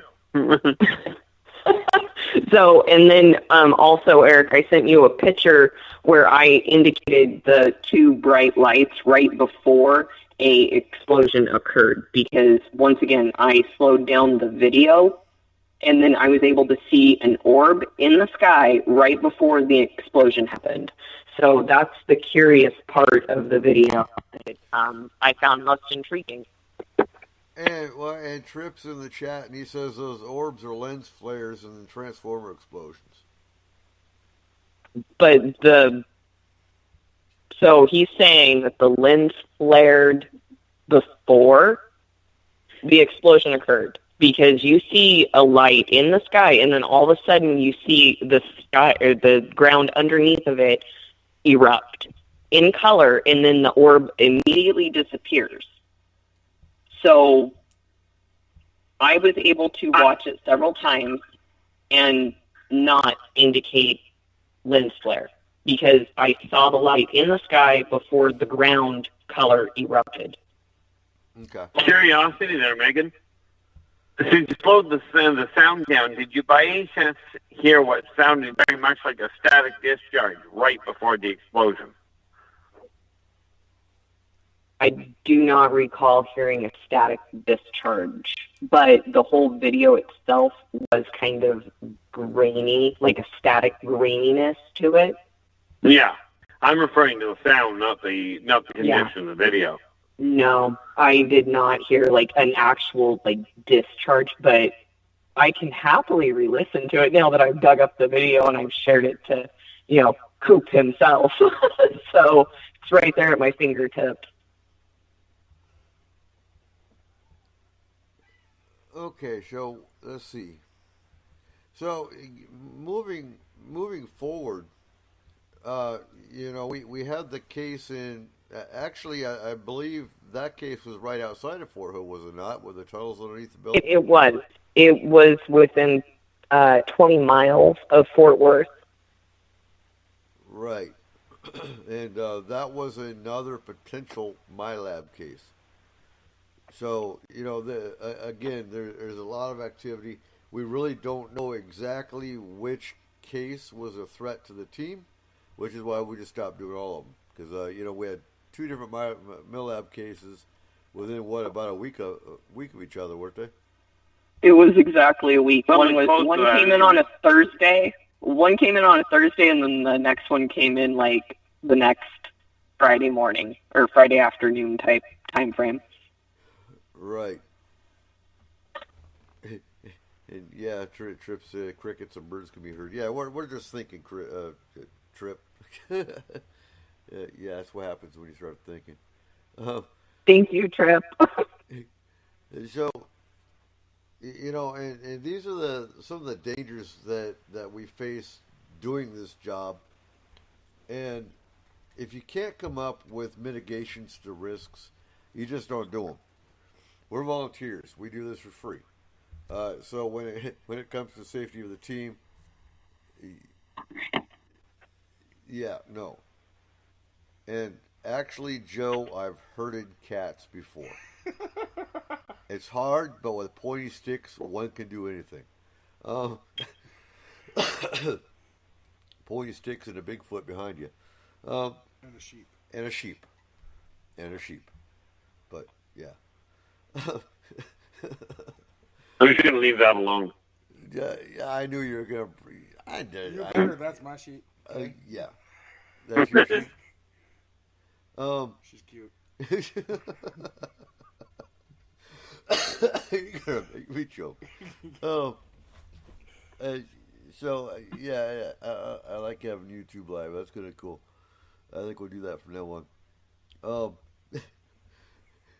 Not to mention it helps with conversion of shows. So what? We never did get. We got sidetracked. Shiny things kind of do that. Implants. What kind of implants do we face as a team? Megan? I'm pretty sure just alien ones. Well, fortunately, mankind hasn't figured out how to make the transdimensionals or vibratory. So we cover these on the abduction shows all the time. So I can guarantee the implants the team got when we were on the MILLAB case were probably trackers. Yeah, trackers, yes. Right. That's what I mean by the different kinds of implants. So you've got the trackers, you've got the DNA manipulation, you've got the DNA masking, you've got the holograms, which are upload, download implants. Those are the ones in the brain. terrifying. Yeah. Yeah.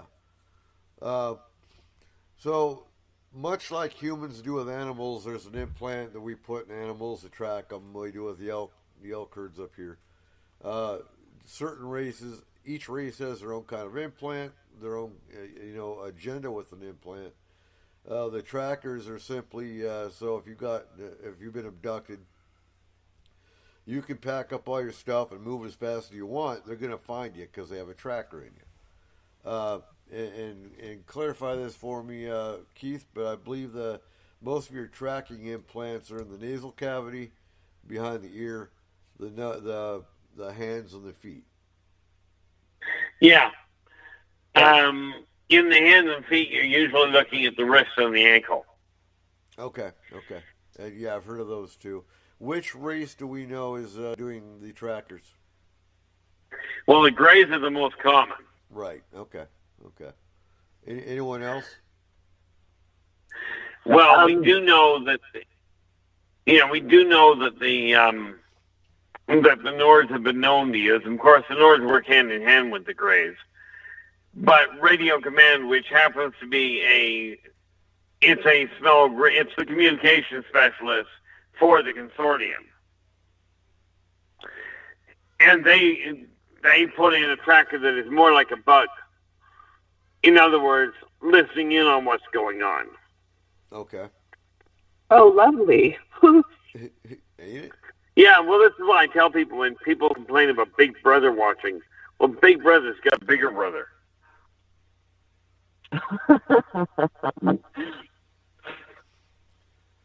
Okay, so the second type of implant,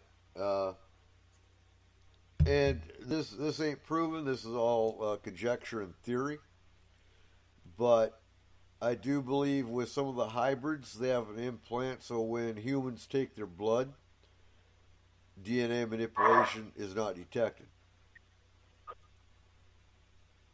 That is essentially correct. Well, the thing with the hybrids is this. Because of the level of technology being used for the hybridization program in the first place, mankind's technology hasn't gotten good enough to notice. Because where the change takes place is in the triple helix, and mankind is only just barely touching the surface of it. I'm just going to clarify here, because, back in the 90s when there's a hybrid program, the abductee was actually taken up to the craft, was implanted with essentially the fetus, returned, had like a 2-month gestation, taken back to the craft, and the fetus was taken out. Now, yep, we have abductees that are being taken to the craft, being implanted, and actually giving a natural birth down here.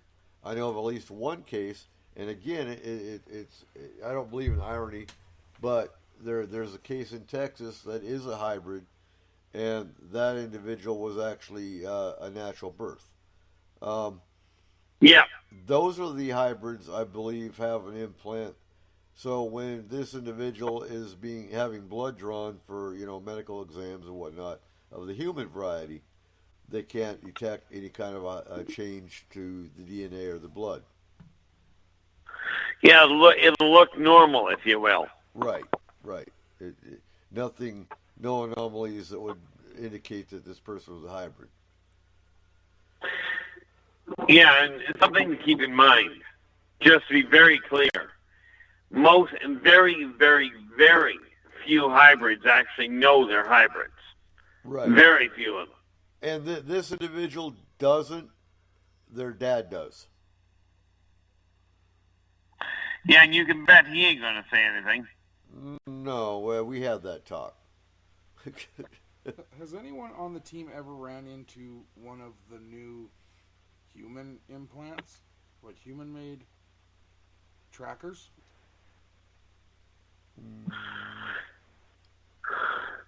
Megan?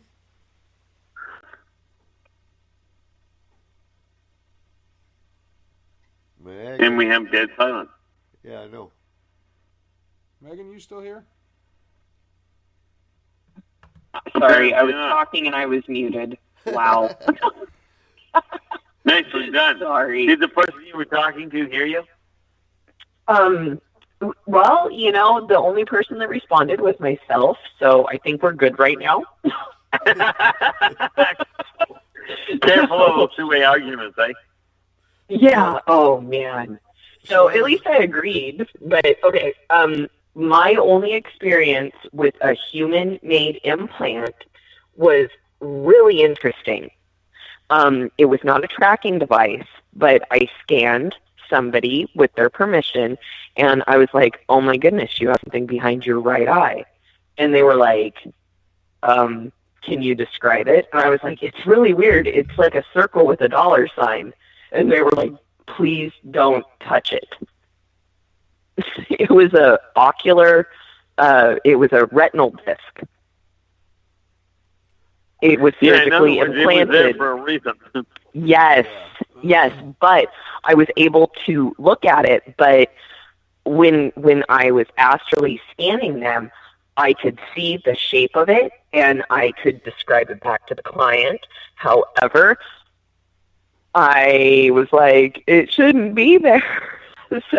But I am new to astral, and the one thing that I have learned between human implants and alien implants is to listen because most alien implants will actually have a sound. Like a low... Yeah. Yeah. So, because this individual actually did have an alien implant, I had already heard the sound, so I was like, you've got another one in your head. So I just needed to slow my roll and really look and have good communication with the client, because if I would have disabled that, she'd have been blind. Right?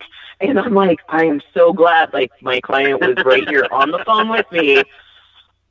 So, yeah, and I'm sure the client's listening or will listen. And I apologize, but we had excellent communication. So I'm very thankful for that. Now, Nikki's in the chat room. She wants to know, do the implants hum or do they vibrate? It is a low vibrational sound, which has she ever been near an elephant, like at the zoo, and they do that low guttural sound that you can only feel? Yeah, it's a subsonic bass. Yeah, it's subsonic. So, in astral, at least for me, my senses are super heightened. So something that would feel like a vibration I can easily pick up on, because, that's kind of what we're trained to do. So even though I was actually hearing a very low vibration. And Joe, and Joe's in the chat, and he says infrasound. Yes, thank you, Joe. You have saved the day. You saved my day. Yeah, infrasound. It is totally that. And Nikki knows what you're talking about. She said, "Oh yeah." Okay, so now, is there any kind of instrument that actually scientifically picks up infrasound? Well, I know the military has it. Well, I'm wondering if there's a civilian model, or I can go.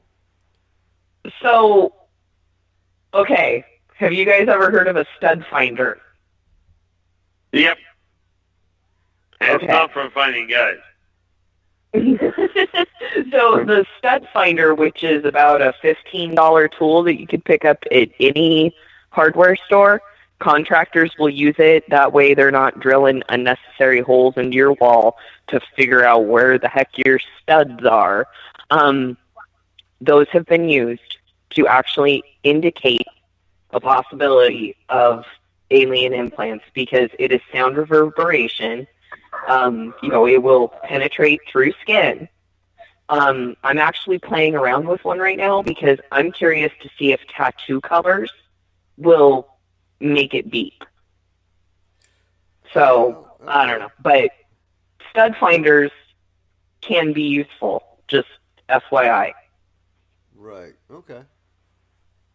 And if Michael Hall was here, Michael has actually used stud finders. So, I'm passing on that knowledge from him, but I've taken it the next level, and I'm really curious to see if different color tattoos, because ink has metal composition in it, right, to get the different color pigments. So if somebody who is heavily tattooed were to use a stud finder, there's certain colors.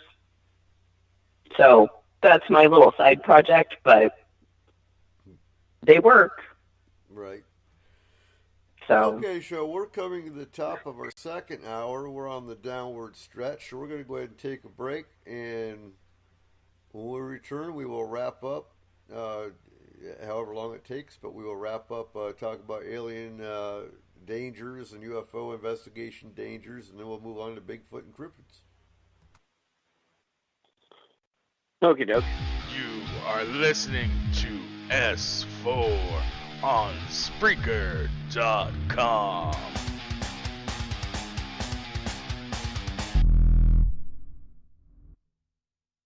Well, hello there.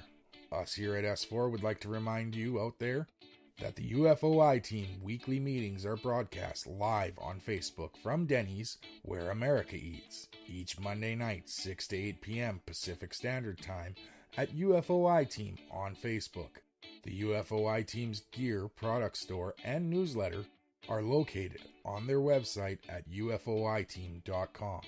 To contact the UFOI Team with your sightings report or a paranormal story, send an email to theufoiteam@gmail.com. Keep looking up and tell us your story. Forest Moon Paranormal is a non-for-profit emergency response team that handles all aspects of the paranormal, helping you, your family, friends, and community since 2004. Whether you're having a problem with hauntings, spirits, Bigfoot, other types of cryptids, or UFO activity. Maybe you're just unsure of what's bothering or terrifying you. Or maybe you're just afraid of criticism and disbelief. FMP is here for you. We handle cases globally and locally from our headquarters in Skagit County, Washington. We never accept any form of payment for our services and are 100% confidential. You can find us on Facebook under Forest Moon Paranormal. You can private message us for assistance, or just come join in the discussion and become part of our growing FMP community. Hello, my name's Cole Wegleitner with Statement of Sound DJ Productions. We do mixing, monitoring, recording, and editing for all your audio needs. For our local listeners in the Skagit area, we are taking bookings for your 2019 events and parties. We have a wide array of music from any genre. Please allow us to help you make these memories last forever. Contact us at 360-999-2830 or on Facebook at www.facebook.com/SOSDJPro.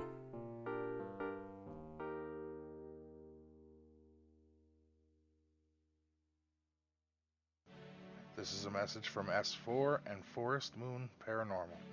To all of our listeners out there, this season is a time filled with love, laughter, and cheer, no matter what you are celebrating. With that in mind, please keep safe and have a happy holidays from our home to yours.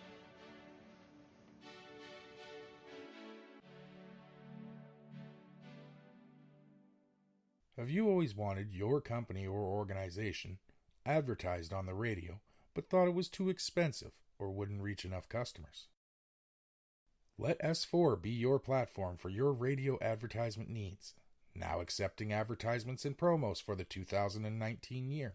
Contact us at 360-999-2830 for more information and pricing, or check out our website at www.s-4radio.com. You are listening to S4 on Spreaker.com.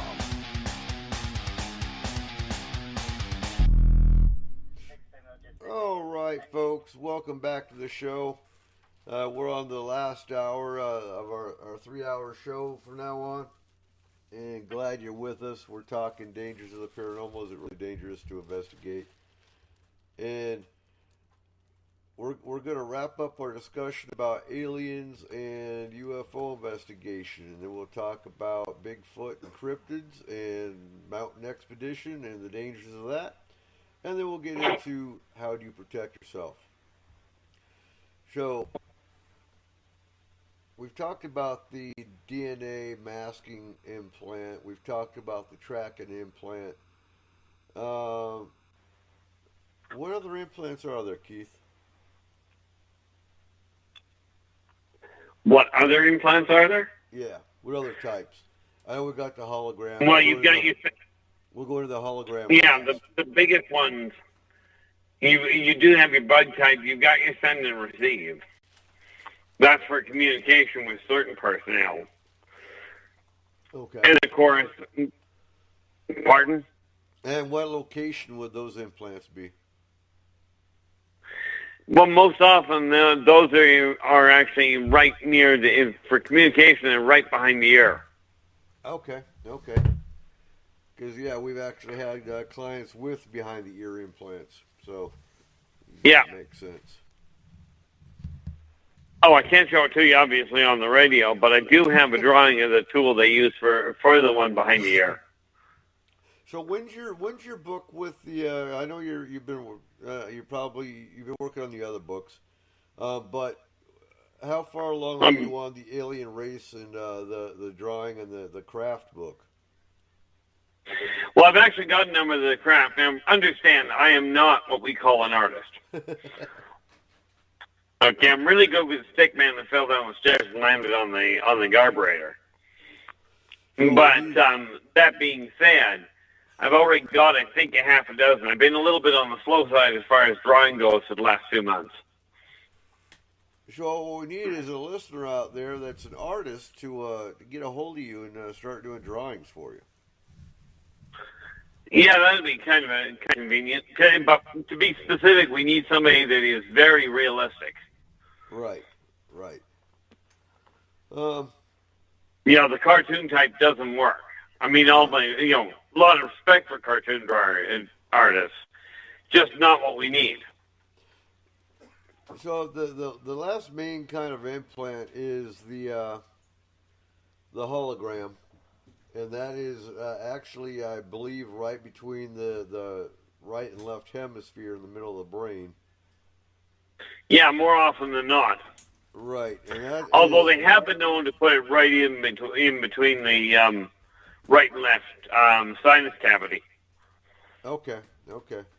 And those we can remove. The brain implant we're not messing with. So good thought. So when the team is astral, they can actually do somewhat of an energy burst, which essentially disables the implant, and that's how we've been able to stop abductions. We have actually stopped 3 different abductions that I'm aware of that are still not being abducted to this day. But unfortunately, due to the risks involved, is why we stopped doing it. I think basic abductions we could still do. Stop, that is. But when it comes to Mill Ave, not messing with. Until we figure them out a little more. So do we have any more risks or dangers that we want to talk about with the UFO alien side? And the biggest risk that I know of that a number of people have talked to me about is the individuals that go, and this is a danger to them, not to you guys. But they'll sit there and go, I really want to be abducted. I don't care by who. Now, this is a really bad idea. It's a very, very bad idea. And I hear that all the time too, Keith. You're not the only one. But be careful what you wish for. Yeah, I mean, there are certain races you do not want to be invited to the dinner table. The Techlex, for one. That'll be the big one. Those, by the way, there's a really, I don't know what it's called, you'd have to look for it, but I know there is a really good video on YouTube that shows the Techlex, and it shows the pair of Techlex perfectly running through the sewers. I think I've seen that one, actually. And that is an absolutely brilliant video of them. And, you know, the sad part with YouTube especially is anyone can create a video and use CGI, and so you don't know what's real and what's not. I think that's the... if you find a video and you need, clarification whether it's real or not, send it to us. Send me a link, and I'll have Keith look at it, and we can validate whether it's. Well, do understand? I can tell. Well, to be clear, I can tell you whether it's real from the standpoint of does it look right? Absolutely. Right. Can I tell you from video standpoint? Not a prayer. No, and that's what I mean. And while we're on it, they came out with a new Predator movie, and I thought it was a joke. It was rather stupidly done. But let's talk about that race for a second, because you told us before that the alien that's in the movie The Predator is an actual race, correct? That is actually an accurate rendition of it. Right. And which race is that? In all fairness, I've never been able to understand what the heck they're trying to say the name is. Okay. What's their purpose? Are they part of the consortium? They are. This is why I say that is such a good movie, because it is very real. They are hunters. Okay. And they literally come. The reason they like hunting man is because man provides a rather surprising turn of events. They're a challenging race to catch. Unpredictable, in other words. Yeah. More of a challenge. But the other one, the other they come to hunt, they are not related as in they were not created by those ones. They did the acid base. But the acid race is also real, except it doesn't have the ninjala. Real quick, and I don't know what's going on here. We're glitching up here. But Joe wants to know, can implants be defeated temporarily out of a Faraday cage? And if they lose your signal, just look and find out what happened. And excellent question, Joe. Actually, with the team, once we've handled the implant, the aliens actually do come down to find out what's going on, and that's when we actually go to combat mode. And as far as the Faraday cage, I actually had one abductee that told me a real high magnet will actually disable them as well. But it's got to be a real strong magnet, not just your common run-of-the-mill style. So yeah, like for industrial mechanics magnets work. Yeah, for me personally, what I've been doing in regards to an implant is like putting it in an egg of energy, which would be similar to a Faraday cage. And when I do that to isolate the implant astrally, yes, there is contact, because why does the signal get cut off? I do the energy egg for two reasons. The first is to protect the client, because you don't want shatter of the implant and then the device is in multiple locations. But then the other reason is to shut off the signal.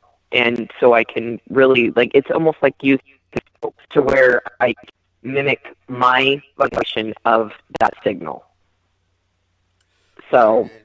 And that makes total sense. And again, yeah, once you've cut off the signals, when they go, hey, what the heck's going on, and they come down and find out what's going on. Yes, there's 99% chance that they're going to come down and check it out. Yeah. Yeah. Good point. Joe said as soon as we started talking about the defeating implants, we'll start bringing up. Oh, interesting. Right. Well, you guys do realize that I'm not the only audience listening. Right. We're just going to glitch you out. Yeah. Good point, Archie. Should have figured it might as well. And Kayla's got a good question in the chat. Do you think John Thomas, the brothers who were abducted or hunted by the predators at one point? Not likely. They're still breathing. Well, yeah, and that's true. Where do you think they got their information from, though? The question I'd have: do you remember who the producer was? No, I don't. I think it would be the producer. Look this way: there are three American. I think they're producers. It might be directors. I don't know. Spielberg would be one of them. Lucas would be the second. And whoever did X-Files is the third one. John Carter. Yeah. Thank you. And X-Files, Carter actually had the FBI helping him on that. He is one of you. He's one of the three, and there's one in Europe, and I forget what the guy's name is. But there's one in Europe that also knows exactly what's going on. Right. So, where does the predator race come from?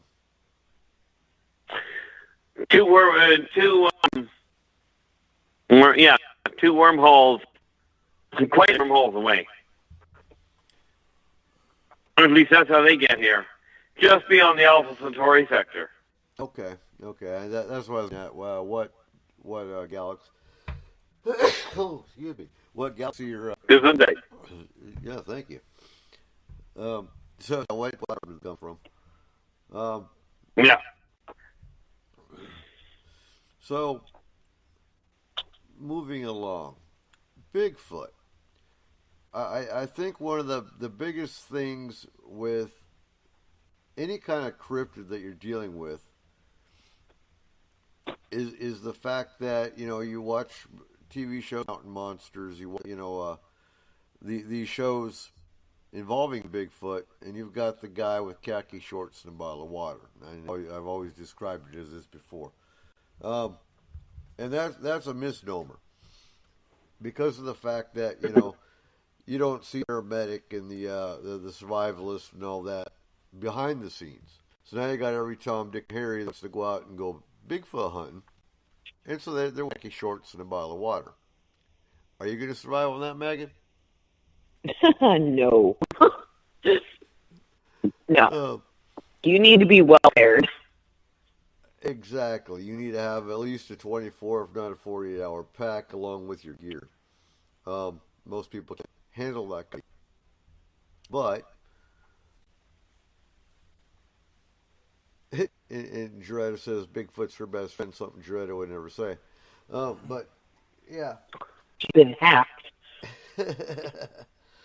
So, some of the risks, I'd say, honestly, the biggest risk with Bigfoot or any cryptid hunting is the survival aspect. Because you're more prone, honestly, to die by the elements or injury than you are by the cryptids themselves, because the chance of you actually finding a cryptid is going to be slim. Aren't good. No.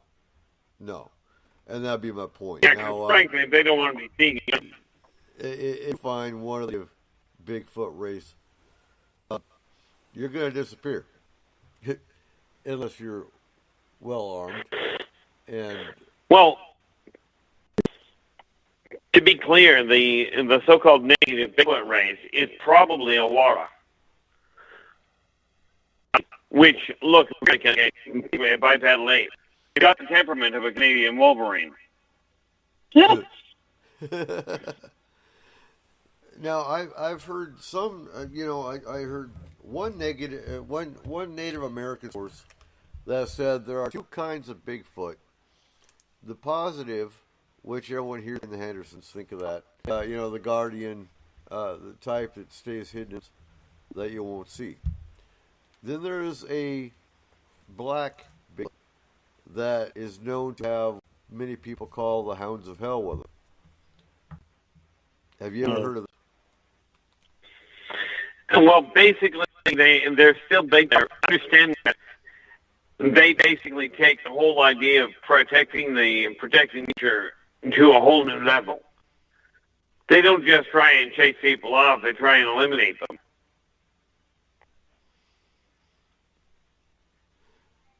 So yeah, and what I was told with that though is once you see, they aren't going to come out and hunt humans per se, but if you're in their territory, you better take heed and leave. Yeah, they won't track you outside their territory, as it were. Right, and not jumping the gun. We'll be talking about this next week as well. But I've heard many reports around Devil and Concrete involving, I guess, for lack of a better term, like a Hound of Hell type creature. Not surprising. Have you heard that one, Megan? Not specifically, and being raised in the area, myself a Bigfoot encounter near Devil Tower, but not a hellhound or devil hound type encounter. But I will join in with Archie and say I am not surprised. Yeah. I guess the kind looking, they're very large. Well, pretty much makes massive look small. Yeah, they have red glowing eyes. But some people basically do not breathe fire. Say that again? I said, contrary to some people's beliefs, they do not breathe fire. Yeah, right. Right. Thankfully. Okay.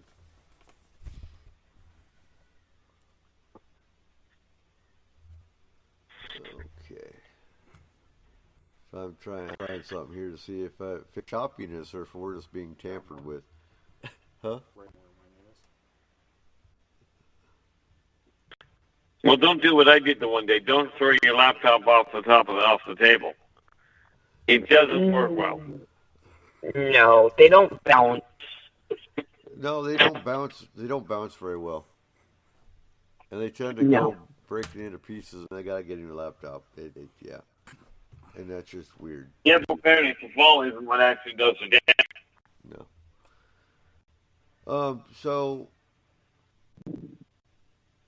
main thing is you could either take someone with survival training or go to a survival school. Bottom line, you know the wilderness if you're going to go Bigfoot hunting. Check your location. And for pits, know the neighborhood. Yeah. Because the local wildlife could be a problem anyway. Right. And make sure you get to the area you're going to. GPS. Yeah. And said it before, but get a personal beacon. Help me out here, Megan. The personal beacon. The personal beacon. There you go. Yeah. That way, if you do wind up lost, you hit a button, and it goes to satellite, and they will. Yeah. Garmin, the very one that they sell through Walmart. And you can order it offline. It is surprisingly affordable. We're not talking $500 anymore. I mean, they've made it like $99 or so, and that is all it is. Personal SOS beacon. So if you're ever in... let's face it. And it's probably the best you'll ever make. Yeah. Well, $99 to save your life is not a bad price. Right. No. Of course, it does beg the question: what poor search and rescue is going to do if the guy hits the button and turns out to be in orbit?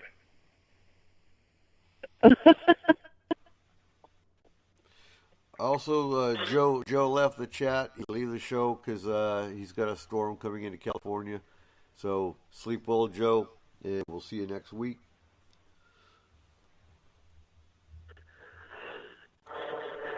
And hopefully we'll show next week. So, folks, we're expecting snow coming in tomorrow through Tuesday. So cross your fingers that we all have power and no wind. And,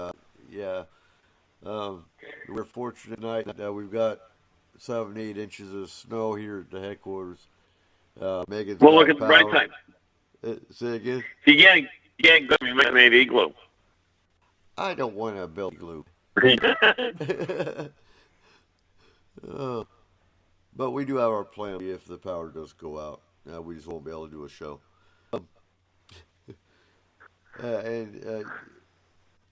Let's see. What are some of the other dangers? We've done a pretty good wrap to the paranormal tonight. Well, the foot one, you do have your mundane dangers as well. Like hypothermia is a huge one. Environmental. Yeah, absolutely. Yeah. And again, I was going to go into duty.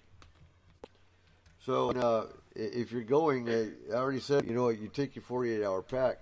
So what goes in the 48-hour pack? You want your fire starter. You want always want to dress in layers for one. I always in my pack I have many fire starters. I have finger saws, which again will cut branches, but they'll also start fires because of the friction. Extra socks. Socks are important. Hats are important. Now you want to keep your head covered. You lose a lot of heat now through the top of your head and through your feet. You don't take care of your feet won't take you. That's just the bottom line. I would say your biggest dangers again are hypothermia, frostbite, chilblain. Yeah, and let's not forget the standard first aid kit. Exactly. But in this case, you might want to have that extra thing called a sling. Fleece. Dorita says you gotta have chocolate in there. I agree. When it comes to basic foods, usually what I do pack, and I pack for the kids, is granola bars. Trail mix is a good one. Trail mix, beef jerky, coffee. Oh, of course. Yep. No, anything high protein, high carb. Fig bars are really good. The tuna that is really good. Joe, are we the overlords? What? Oh, okay. So Joe fooled the overlords into thinking he wasn't listening. Now it's getting great signal. Oh. Hoping we overlords. High hopes. Oh. Okay, so Eric, explain chilblain. So chilblains is, if you've ever gone out and made a snowball, you tingly sensation in your hands, and it actually starts to hurt. That is chilblains, and that's if you ignore it, it will go to the second phase, which is frostbite. It takes a while, but the minute you start getting chills, say again. I said it takes a while, but it hurts funky. Oh yeah, because basically frostbite is when the tissue on your skin deadens. It actually freezes, and that's when your skin is white and bubble. Yes. Become very, very gross. And that's when you wrap up your. It's usually in your hands or feet. It can be anywhere, but it's usually your hands or feet that get it first because they're the most open. When your feet start in that sweat, well, that's an easy way to get frostbite, obviously. And then you got hypothermia. Hypothermia is basically when contrary to popular belief, you can get hypothermia in July. That's when your core temperature drops below 97. So basically, your temperature drops and you start shivering. Now, when your shivering stops is when you're in close to death phase. If you don't get heated up quick. That is a medical emergency. Any of them can be. Chilblains not so much. You just you rub your hands together. Chilblains gone. Hypothermia, you want to warm yourself up slowly but steadily. Yeah. You don't want to do it too fast. Otherwise, you go into shock. Yeah. So, because we're in the winter months, we'll hit that. That's why we're talking the winter environmental hazards. We'll go into dehydration and heat exhaustion, things like that, closer to summer. Running out of coffee. Oh, like the worst track. That's a year-round problem. So, for those that want to pack, but they want to pack light, and you're a coffee drinker, what pack is coffee singles. I don't take coffee. That's a cardinal sin. Oh, I'm still trying to figure out why somebody invented that. What? Instant coffee or coffee singles? No. Decaf. Oh, that's a terrible word. It should be a 4-letter, but it's a 5-letter word. It is. Not if you know how to use abbreviations. So now with coffee singles, it's just like a cup of coffee. It's a tea bag with coffee in it. You heat up your water. You throw a coffee single in there. You're good to go. Nothing like sitting on top of a cigarette and a cup of coffee. And your wind-up flashlight. Well, wind-up radio. There you go. So you can listen to S4. Exactly. So you can listen to S4 on KSVU. Uh-huh. So, all right, survivalist, what you got for us? Water straws? So what's a water straw? Water straws. They are the coolest thing ever because as soon as something was, the Camelback, okay, I was buying them. Okay, the Camelbacks is a water pouch that you must put fresh water in, and then you can put a back on it. You put the Camelback pouch back, and you've got like 1.5 gallons of fresh water, and it attaches over your shoulder, and it can even be attached to like the backpack strap. And as you're hiking through the woods or traversing whatnot, you can just have water right there. And the thing is, if you go for an extended amount of time, 1.5 gallons of water can actually go pretty quick.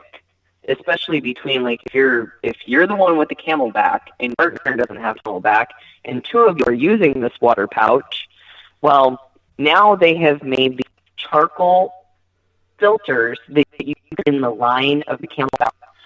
So they've got that type of version where you could actually put like creek water in your Camelback, refill it, and it filters out in line with this charcoal filter. However, they've got something called a life straw. It is good for an astronomical. I got something right here, so I will give you facts. Okay, life straw. Bought this at Cabela's locally. It is made by Sawyer.com. Basically, it is an ultralight, easy to use, long-lasting filtration system that you can attach to a top of a water bottle or just like use a straw in running creek water. It one of them can filter up to 100,000 gallons. Oh, wow. And it is a charcoal based. And I guess if you're drinking up, you've got a problem. What? What? Saying that you have a problem. Oh, right. Part something. Water retention issues. I've got 2 lumps. Yeah, but in a situation where you will not have prolonged access to fresh water availability, between Camelbacks, which I jumped on board with immediately, I'm now converting to life straws because it's so much easier to pack a couple bottles of water and then attach that thing to the top, and there you go, fresh water from any source as long as it's available. And here in the Pacific Northwest, we have an abundance of fresh running creeks. They might be contaminated. We don't have a kit with us when we're hiking. However, these life straws are a quick and affordable guarantee that you will have fresh water. And it is so important to stay hydrated in cold weather. Because if you're eating snow, your body is burning through so many more calories to, basically melt the snow in your mouth and then digest that into water, and it lowers your body temperature. So instead of eating snow, that is like the worst thing to do in cold weather. So if you can have a life straw and actually like melt the water and then put it in a bottle or whatnot, there you go. You're melting it, you're purifying it, and it is 99% guarantee of contaminants and pathogens. Yeah, perfect. Yeah.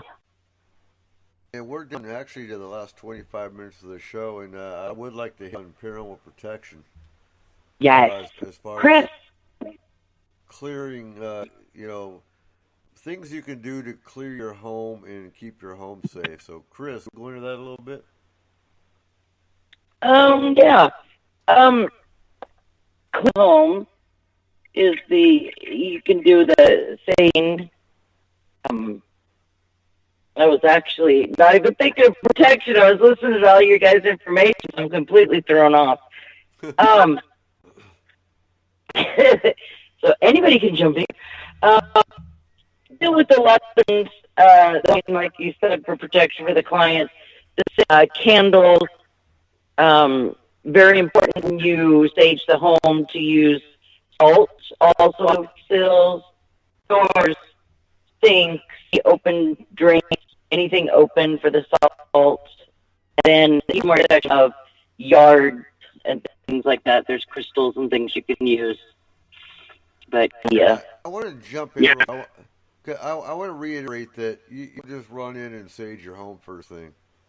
Sage is not a fix-it all the time. You see it in groups all the time. Shadow, I've got a spirit. Well, go sage. No, sage does not remove. It can. Don't get me wrong. You know, weaker spirits, weaker entities, some sage will work. Sometimes it will work.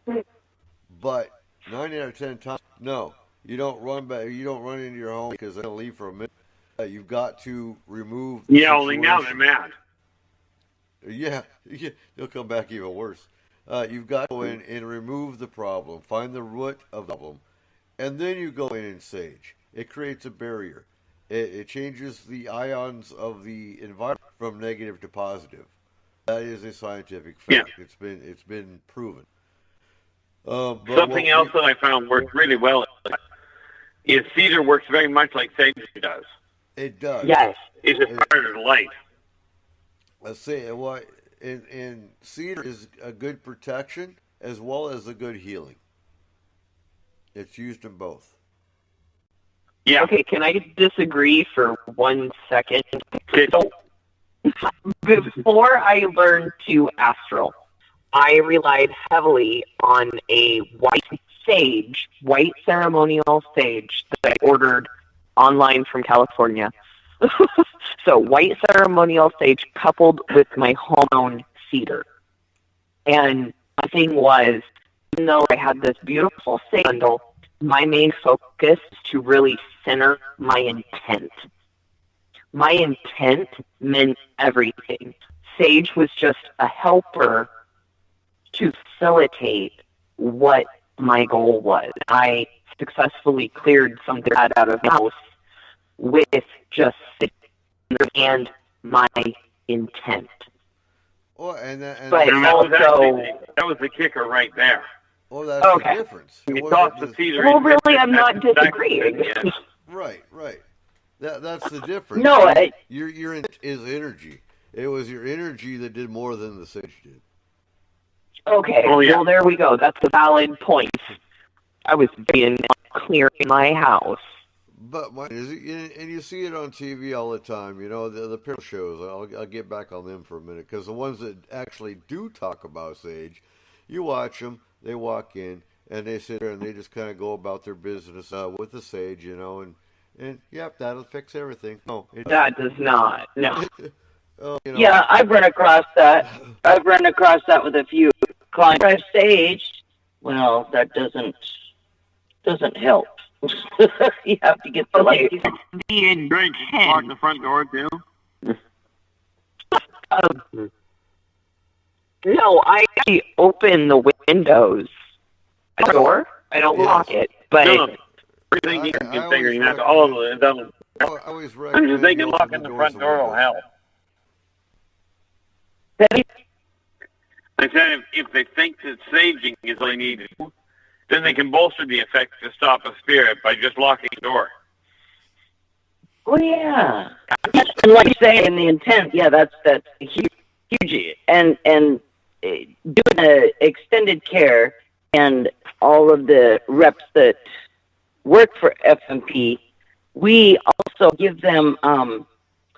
There are different kinds of prayers, and it's like a put the client in control kind of a prayer. It's just a saying like, you know, all the energy is to be out of my house, only positive energy can be here. And that also helps them with their intent to take their own space.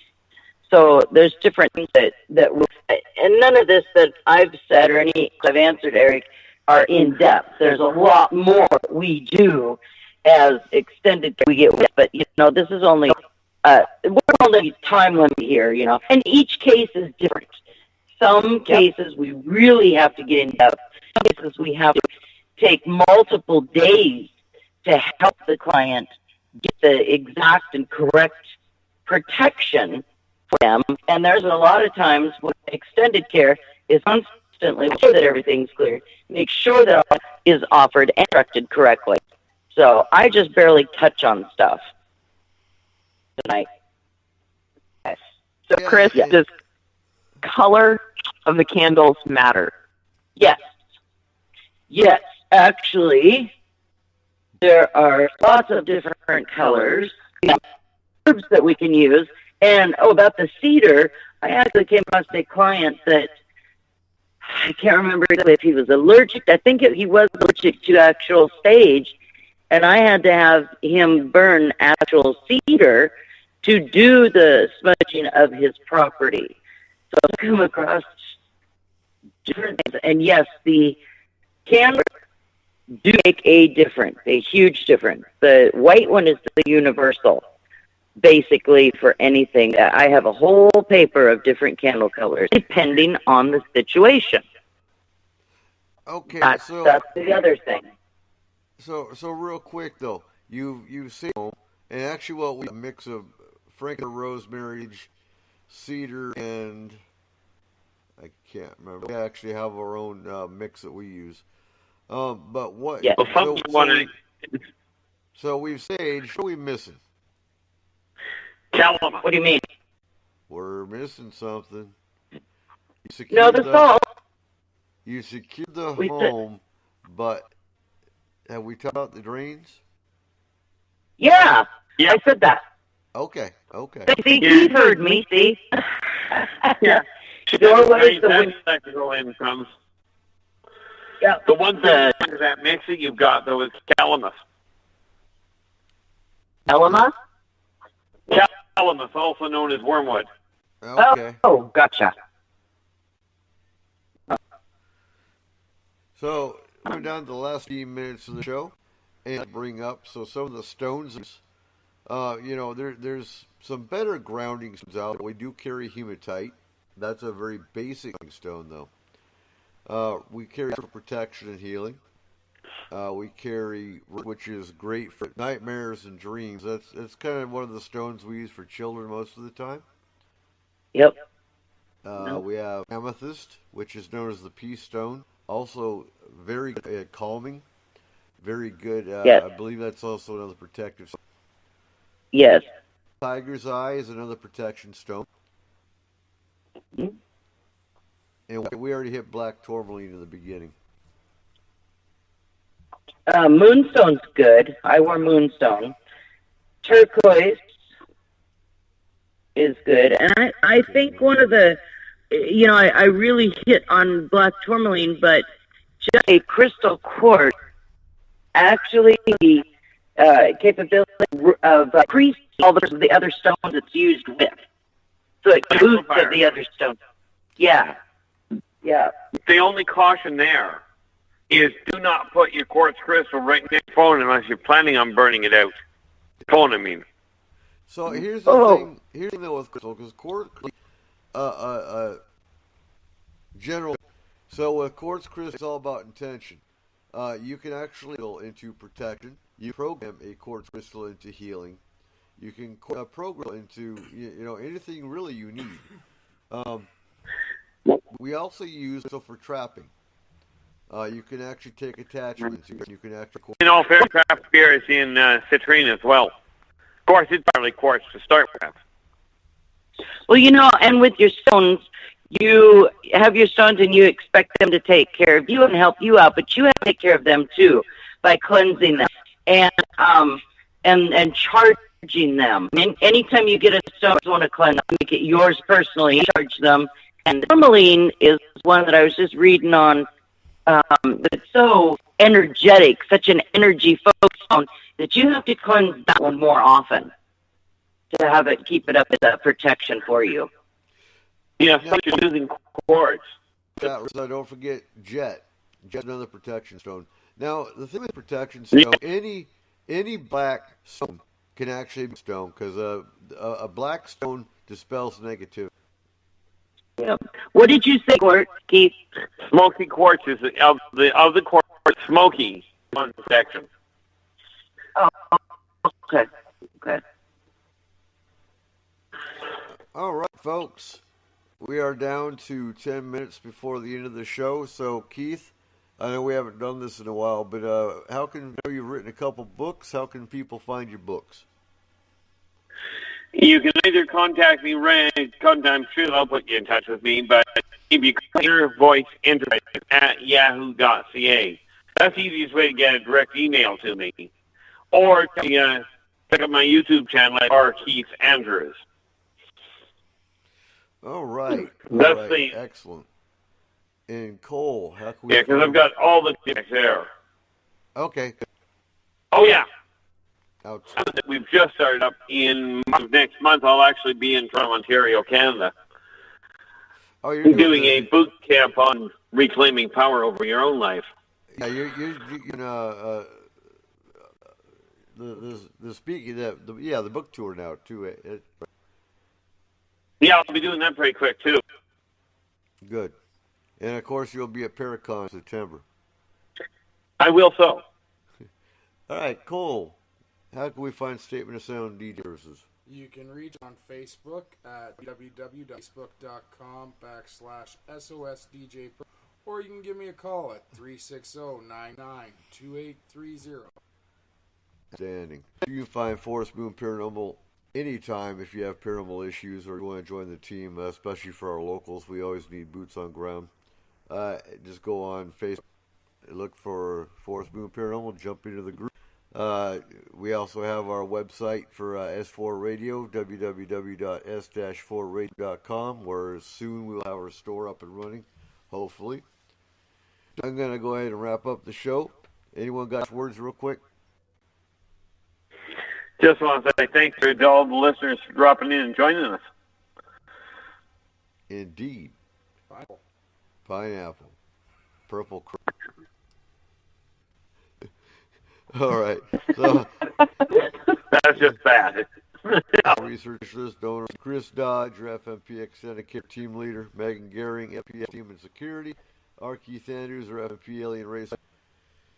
And as always, you can catch us 4 Dreams Talk 11 p.m. to 2 a.m. KSV 90.1 FM, 7 10 to 12.